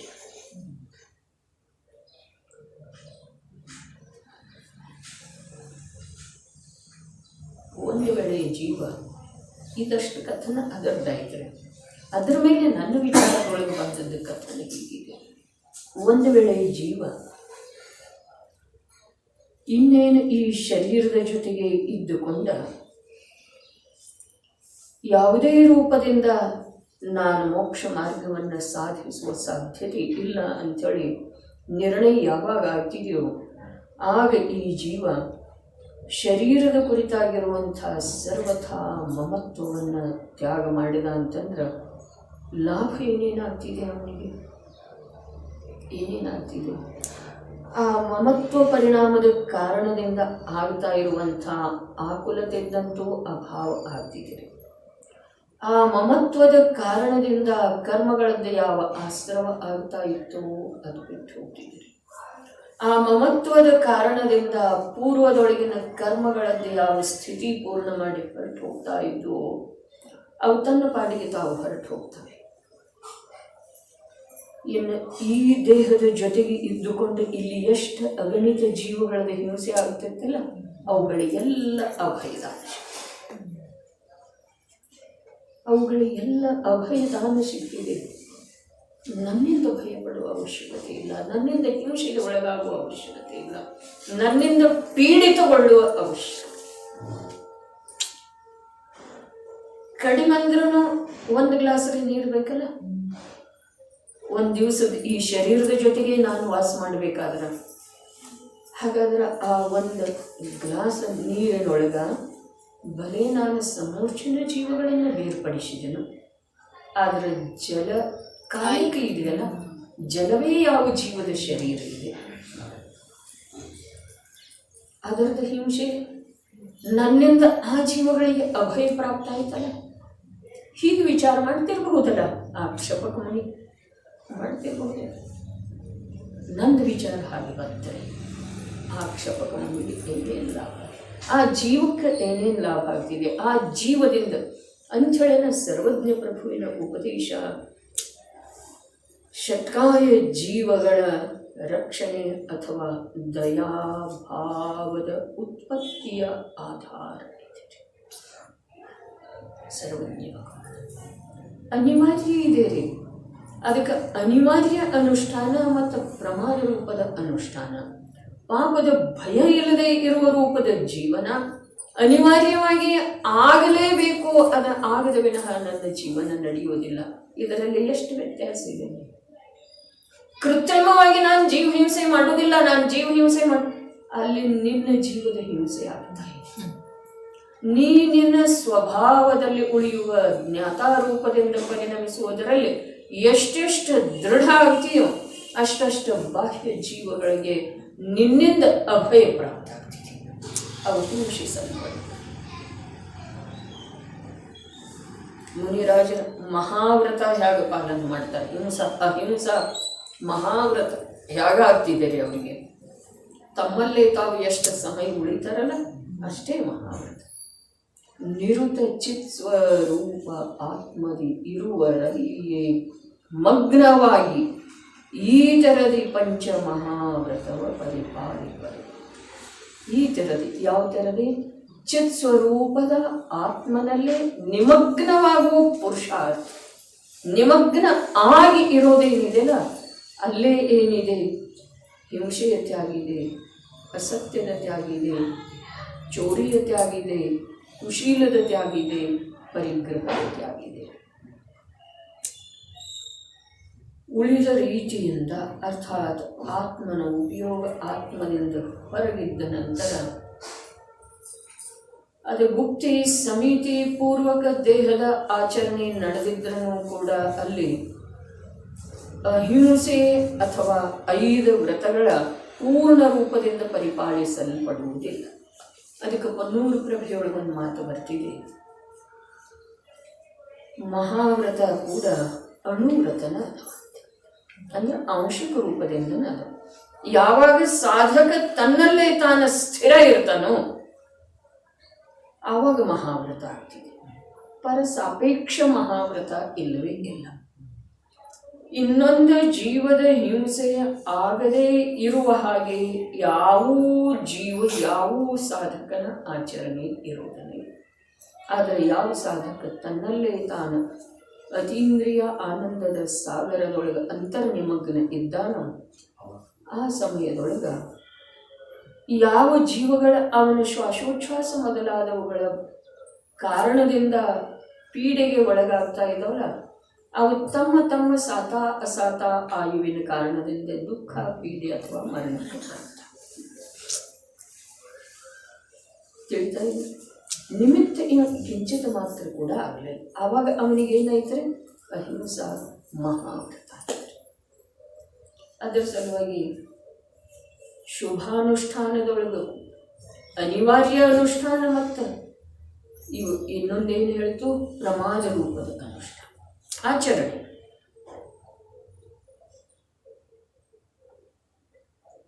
ಅದಕ್ಕೆ ಪುಣ್ಯ ಎಷ್ಟು ಪಾಪಕ್ಕೆ ತಗೊಂಡು ಹೋಗ್ತಿದೆ ಅದನ್ನು ಪ್ರತಿಯೊಬ್ಬರು ವಿಚಾರ ಮಾಡೋದ್ರೆ ಪುಣ್ಯ ತತ್ವದ ಯಥಾರ್ಥ ನಿರ್ಣಯ ಆಯಿತು ಅಂತಂದ್ರೆ ನಮಗೆ ಜನವಾಣಿಯ ಲಾಭ ಆದದ್ರ ಪ್ರಯೋಜನ ಇದೆ ನಡೆ. ಇಲ್ಲಿ ಅದನ್ನೇ ಹೇಳ್ತಾ ಇದ್ದಾರೆ ನೋಡ್ರಿ. ಔತ್ಸರ್ಗಿಕಿ ನಿವೃತ್ತಿ. ಉತ್ಸರ್ಗ ರೂಪ ನಿವೃತ್ತಿಯು ಎಂದರೆ ಸಾಮಾನ್ಯ ತ್ಯಾಗವು. ಕೃತ ಕಾರಿತ ಅನುಮನನೈ. ಕೃತ ಕಾರಿತ ಮತ್ತು ಅನುಮೋದನ ರೂಪ. ವಾಕ್ಕಾಯ ಮನೋಭಿ. ಮನ ವಚನ ಮತ್ತು ಕಾಯದಿಂದ 9 ಪ್ರಕಾರದಿಂದ ಇಷ್ಯತೆ ಮನ್ನಿಸಲಾಗಿದೆ. ಮತ್ತು ಏಷ ಈ ಅಪವಾದಿಕಿ ಅಪವಾದ ರೂಪ ನಿವೃತ್ತಿಯು ವಿಚಿತ್ರ ರೂಪ, ಅನೇಕ ರೂಪವಿದೆ. ಟೀಕೆ. ಔತ್ಸರ್ಗಿಕಿ ನಿವೃತ್ತಿ ಕೃತಕಾರಿತಾನುಮೋದನೈ ವಾಕ್ಕಾಯ ಮನೋಭಿ 9 ಇಷ್ಯತೆ. ಈ ಉತ್ಸರ್ಗ ರೂಪ ತ್ಯಾಗವು ಕೃತಕಾರಿತ ಅನುಮೋದನದೊಡನೆ ಮನ ವಚನ ಕಾಯದ ಭೇದದಿಂದ 9 ಪ್ರಕಾರದ್ದಾಗಿ ಹೋಗುತ್ತದೆ. ಈ ಅಪವಾದಿಕಿ ಏಷ ವಿಚಿತ್ರ ರೂಪ. ಮತ್ತು ಅಪವಾದ ರೂಪ ತ್ಯಾಗವು ಅನೇಕ ಪ್ರಕಾರದ್ದಿದೆ. ಉತ್ಸರ್ಗ ರೂಪದ ತ್ಯಾಗ 9 ಪ್ರಕಾರದ್ದಿದೆ. ಅಪವಾದ ರೂಪದ ತ್ಯಾಗ ಅನೇಕ ಪ್ರಕಾರದ್ದು ಇದೆ. ನಾವು ಸಹಜ ನಮ್ಮ ಪ್ರವೃತ್ತಿಯೊಳಗೆ ಯಾರಿಗೂ ಏನೂ ಮಾಡಲಿಲ್ಲ, ಆದರೆ ಎಂದೋ ಯಾವುದೋ ವ್ಯಕ್ತಿಯಿಂದ ಅಥವಾ ವಸ್ತುವಿನಿಂದ ನಮಗೆ ಬಾಧೆಯಾಗಿತ್ತು, ನಮ್ಮ ಮನಸ್ಸಿಗೆ ನೋವಾಗಿತ್ತು.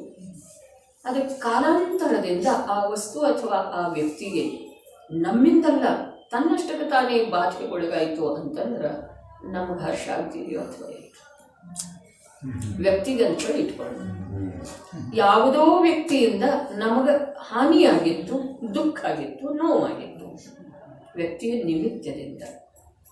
ಕಾಲಾಂತರದಿಂದ ಆ ವ್ಯಕ್ತಿಗೆ ಯಾವುದೋ ಪ್ರಕಾರದ ಹಾನಿ ಆಯಿತು, ನಾವು ಮಾಡಿಲ್ಲ, ಆದರೆ ನಮಗೆ ಹರ್ಷ ಆಗ್ತಿದೆ, ಆನಂದ ಆಗ್ತಿದೆ. ಅದೇನಿದೆ? ಏನಿದೆ? ಇನ್ನೊಂದು ಜೀವದ ಹಾಸ್ಯ ಮಾಡುವುದು, ಇನ್ನೊಂದು ಜೀವ ದುಃಖಕ್ಕೆ ಒಳಗಾಗಿರುವುದನ್ನು ನೋಡಿ ಯಾವುದೇ ರೀತಿಯಿಂದ ಒಳ್ಳೇದಾಯ್ತು ಬಿಡ ಅಂಥೇಳಿ ಅನ್ನೋದು. ಇದು ಏನಿದೆ ರೀ ಈ ಜೀವಕ್ಕೆ ಅನರ್ಥದಂಡ ರೂಪದ ಅಸಂಖ್ಯ ಕಾಲದವರೆಗೆ ಸ್ಥಿತಿಯೊಳಗೆ ಉಳಿಯುವಂಥ ಕರ್ಮ. ಅದಕ್ಕೆ ಅಪ್ಪಾಜಿ ಒಂದು ಸರಳ ಮಾತು ಹೇಳ್ತಿದ್ರು, ನಗುತ್ತ ಮಾಡಿದ ಪಾಪವನ್ನು ಈ ಜೀವ ಅಳುತ್ತ ಭೋಗಿಸಬೇಕಾಗುತ್ತದೆ. ನಗುತ್ತ ಏನೂ ಇಲ್ರಿ, ಏನು ತನಗೆ ಯಾವುದೇ ಲಾಭ ಅದರ ಹರ್ಷ ಮನ್ನಿಸ್ತಾನೆ, ಮನಸ್ಸಿನಿಂದ ಮನ್ನಿಸ್ತಾನೆ, ವಚನದಿಂದ ಮನ್ನಿಸ್ತಾನೆ, ಕಾಯದಿಂದ ಸಹಕಾರ ಮಾಡ್ತಾನೆ ಆ ಕಾರ್ಯಕ್ಕೆ. ಇವನಿಗೆ ಏನೂ ಆಗುವುದಿಲ್ಲ ಅದರಂತೆ.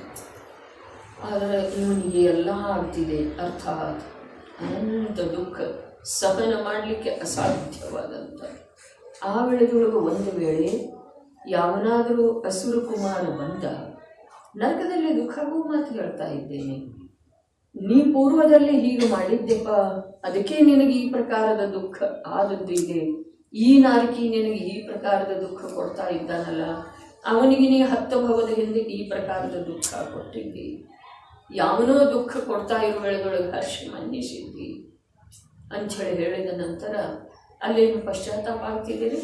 ಇಲ್ಲ. ಯಾಕೆ ಅಂತಂದ್ರೆ ಅಲ್ಲಿ ಆಗ್ತಿದೆ ಅಂಥೇಳಿ ಯಾವ ಆಧಾರದಿಂದ ಹೇಳೋದು? ಇಲ್ಲೇ ನಮಗೆ ತಿಳಿತಾ ಇಲ್ಲ ಇಷ್ಟು ಅನುಕೂಲ ಇರೋ ವೇಳೆದೊಳಗ. ಇನ್ನು ಅಲ್ಲಿ ನಿರಂತರ ನಿರಂತರ ನಿರಂತರ ದುಃಖಕ್ಕೆ ಪೀಡೆಗೆ ಒಳಗಾಗ್ತಾ ಇರುವಂಥ ಅವಸ್ಥೆಯೊಳಗ ಹೌದಲ್ಲ ನಾನು ತಪ್ಪು ಮಾಡಿರಬೇಕು ಅನಿಸ್ಬೇಕು. ಯಾವನಿಗೆ ಅನ್ನಿಸ್ತಿದೆ ಅವ ನಿಜವಾಗಿ ಭಾಗ್ಯಶಾಲಿ ಇದ್ದಾನೆ, ಅವ ನಿಜವಾಗಿ ಪುರುಷಾರ್ಥ ಮಾಡಿ ಅಂತರ್ಮುಖ ಆಗ್ತಾನೆ, ಅಲ್ಲಿ ಕೂಡ ಸಮ್ಯಕ್ ದರ್ಶನ. ಅದಕ್ಕೆ ಜಿನವಾಣಿ ಕೆಹತಿ ಹೈ ತೇರಿ ಕಥಾ. ಜಿನವಾಣಿ ಏನು ಮಾಡ್ತಾ ಇದೆ? ನಮ್ಮ ಕಥೆಯನ್ನು ಹೇಳ್ತಾ ಇದೆ, ಆದರೆ ನಮ್ಗೆ ನಮ್ಮ ಕಥೆ ರುಚಿಸುವುದಿಲ್ಲ. ನಮ್ಗೆ ಬರೀ ವಿಕಥೆ ರುಚಿಸ್ತಾರೆ. ವಿಕಥೆಯ 4 ಅದಾವಲ್ಲ, 4 ಮುಖ್ಯ ರೂಪದಿಂದ ಹೇಳಿದಾರೆ. ಅದರ ವಿಕಥೆ ತನ್ನ ಆತ್ಮಸ್ವರೂಪದ ಕಥನವನ್ನು ಹೊರತುಪಡಿಸಿ ಯಾವುದರೊಳಗೆ ಈ ಜೀವನಿಗೆ ಆನಂದ ಬರ್ತಿದೆಯೋ ಅದೆಲ್ಲವೂ ವಿಕಥೆ ಇದೆ. ಆತ್ಮ ಕಲ್ಯಾಣದಲ್ಲಿ ಅನುಕೂಲವಿರುವಂಥ ಪಂಚ ಪರಮೇಷ್ಠಿಗಳನ್ನು ಹೊರತುಪಡಿಸಿ ಯಾವ ಪದಾರ್ಥಗಳ ಕುರಿತು, ಯಾವ ಪದಾರ್ಥಗಳ ಅವಸ್ಥೆಗಳ ಕುರಿತು ಇವನಿಗೆ ಆಂತರ್ಯದೊಳಗ ಯಾವ್ಯಾವ ಪ್ರಕಾರದ ವಿಕೃತ ಭಾವಗಳು ಬರ್ತಾವಲ್ಲ, ಅವೆಲ್ಲವೂ ಆಸಕ್ತಿ, ಅಭಿಲಾಷೆ ಏನಿದೆ ಎಲ್ಲವೂ ವಿಕಥೆ. ಪ್ರವಚನ ಸಾರಗಳು ವಿಕಥೆ ಮುನಿ ಸಲುವಾಗಿ ಹೇಳಿದ್ದಾರೆ. ಸಮಯ ಸಾರದೊಳಗೆ ನೋಡು, ನಿಂದ ಗರಹ ಮೊದಲಾದವುಗಳನ್ನ ವಿಷಕುಂಭ ಅಂತೇಳಿ ಹೇಳಿದ್ದಾರೆ. ಯಾರಿಗೆ ನಿಂದ ಗರಹ? ತನ್ನ ನಿಂದೆ, ತನ್ನ ಗರಹ 8 ವಿಷಕುಂಭ ಹೇಳಿದ್ದಾರೆ. ನಿಂದೆ ಮಾಡಿಕೊಳ್ಳುವಂಥ ಪ್ರಸಂಗನ ತಂದುಕೊಳ್ಳುವುದಿಲ್ಲ, ಅದು ಅಮೃತ ಕುಂಭ ಇದೆ. ತನ್ನ ದೋಷದ ಕುರಿತು ತಾನು ನಿಂದೆ ಮಾಡಿಕೊಳ್ಳುವಂಥ ಪ್ರಮಾದ ಮಾಡಲೇ ಇಲ್ಲ. ಸಮಯ ಸಾರದೊಳಗೆ ಅದಕ್ಕೆ ಬಂಧದ ಕಾರಣ 4 ಹೇಳಿದ್ದಾರೆ. ಮಿಥ್ಯಾತ್ವ, ಅವಿರತಿ, ಕಷಾಯ, ಯೋಗ. ತತ್ವಸೂತ್ರದೊಳಗೆ 5 ಹೇಳಿದ್ದಾರೆ ಬಂಧದ ಕಾರಣ. ಇವರು ಪ್ರಮಾದ ಹೇಳಲೇ ಇಲ್ಲ. ಯಾಕೆ ಹೇಳಲಿಲ್ಲ? ಪ್ರಮಾದ ಯಾಕೆ ಹೇಳಲಿಲ್ಲ? ಮತ್ತು ಇಲ್ಲಿ ಇವೇನು 9 ಅದಾವ, ಇವು 9 ಏನದವ್ರಿ? ಬಸ್ ಪ್ರಮಾಣಕ್ಕೆ ರೂಪದವ್ರಿ. ಜಿನವಾಣಿ ಕೇಳಿದ ನಂತರ ಅದರ ಬಗ್ಗೆ ವಿಚಾರ ಮಾಡುವಂಥ ಯೋಗ್ಯತೆ, ಓಹೋ ಇದು ಸಿಗದಿದ್ದರೆ ನಾನೇನಾಗಬಹುದಾಗಿತ್ತು. ನಮ್ಮಲ್ಲೇ ಇಂದ ಅನೇಕ ಜನರಲ್ಲೇ ಈ ದೀರ್ಘಕಾಲದಿಂದ ಶ್ರವಣಾದಿಗಳನ್ನು ವಾಚನಾದಿಗಳನ್ನು ಮಾಡ್ತಾ ಇರುವಂಥವರಲ್ಲಿ ಅನೇಕರಲ್ಲೇ ಈ ಮಾತು ಉದ್ಗಾರ ಬಂದದ್ದಿದೆ, ಇದು ಸಿಗದಿದ್ದರೆ ನಮ್ದು ಅವಸ್ಥೆ ಏನಾಗ್ತದೆ. ಆದರೆ ಇದು ಸಿಕ್ಕ ನಂತರ ಯಾವ ರೀತಿಯ ಆಂತರ್ಯದೊಳಗೆ ಪುರುಷಾರ್ಥ ಮಾಡಬೇಕು ಅದನ್ನು ಮಾಡ್ತಾ ಇದ್ದೇವೆ ನಾವು. ಅದನ್ನು ಒಂದಿಷ್ಟು ನೋಡಿದರೆ ನಿಜವಾಗಿ ಕಾರ್ಯ ಆಗಲಿಕ್ಕೆ ಬಹಳ ಒಳ್ಳೆಯದು. ಸಮಯ ಬೇಕೇ ಆಗಿಲ್ಲ. ಹಾಗಾದರೆ ಏನು ಮಾಡೋದಿದೆ? ಏನೂ ಮಾಡುವುದಿಲ್ಲ. ಆಗ್ತಾ ಇರುವುದನ್ನು ಸಹಜ ಭಾವದಿಂದ ಸ್ವೀಕಾರ. ಅಂಥದೇ ನನ್ನ ಸ್ವಭಾವ ಇದೆ, ಆತ್ಮನ ಸ್ವಭಾವ. ಅಷ್ಟೇ ಹೇಳಿದ್ದಾರೆ. ಬರೀ ಓದ್ಬಿಡ್ತೇನೆ ಭಾವಾರ್ಥ ಮುಂದಿನ ಸರಿ. ಈ ಉತ್ಸರ್ಗ ರೂಪ ತ್ಯಾಗವು ಕೃತಕಾರಿತ ಅನುಮೋದನದೊಡನೆ ಮನ ವಚನ ಕಾಯದ ಭೇದದಿಂದ 9 ಪ್ರಕಾರದ್ದಾಗಿ ಹೇಳಿದೆ. ಮತ್ತು ಅಪವಾದ ರೂಪದ ತ್ಯಾಗವು ಅನೇಕ ಪ್ರಕಾರ ಹೊಂದಿದೆ. ವಿಶೇಷ ವಿಚಾರ ಮಾಡೋದ, ತಮ್ಮ ಕಲ್ಯಾಣದ ಸಲುವಾಗಿ ವಿಚಾರ ಮಾಡೋದ, ಇನ್ನೊಬ್ಬರ ವಚನದಿಂದ ಬರೀ ಕೇಳುವುದರಿಂದ ಏನಾದರೂ ನಮಗೂ ಸಾರ ಹಸ್ತಗತ ಆಗ್ತಿದೆ, ಹೀಗೆ ಮಾತಿಲ್ಲ. ಬರೀ ಒಂದು ದಿಕ್ಸೂಚಿ ಸಿಗ್ತಿದ್ದೇವೆ. ಆ ದಿಕ್ಕಿನ ಮೇಲೆ ನಾವು ಸ್ವಯಂ ಅಧಿಕ ಅರ್ಥಾತ್ ಸಂಪೂರ್ಣ ಪ್ರಯತ್ನ ಮಾಡಬೇಕಾಗ್ತಿದೆ. ಯಾರ ಜೀವನ ಎಷ್ಟಿದೆ ಗೊತ್ತಿಲ್ಲ. ಅದರ ಸಲುವಾಗಿ ಸ್ವಾಧೀನ ರೂಪದಿಂದ ನಮ್ಮಲ್ಲೇ ಪ್ರಯತ್ನ ನಾವು ಮಾಡಿ ಶ್ರಾವಕ ಯೋಗ್ಯರೇ ಒಂದು ಪಾತ್ರತೆ ಎಂಥದ್ದಿದೆ ಅನ್ನೋದು ನಮ್ಮ ಲಕ್ಷ್ಯದೊಳಗೆ ಬರಬೇಕು. ಮುನಿಯ ಮಾತು ಬೇರೆ. ಶ್ರಾವಕ ಯೋಗ್ಯ ಅಂತರಂಗದ ಪಾತ್ರತೆ ಎಂಥದ್ದಿರ್ತಿದೆ, ಮನೆಯಲ್ಲೇ ಇರುವಂತಹ ಗೃಹಸ್ಥ ಸಾಧಕನ ಅಂತರಂಗದ ಪಾತ್ರತೆ ಎಂಥದ್ದಿರ್ತಿದೆ ಅನ್ನೋದು ನಮ್ಮ ಲಕ್ಷ್ಯದೊಳಗೆ ಬಂತು ಅಂತಂದ್ರೆ ನಮ್ಮ ಜೀವನ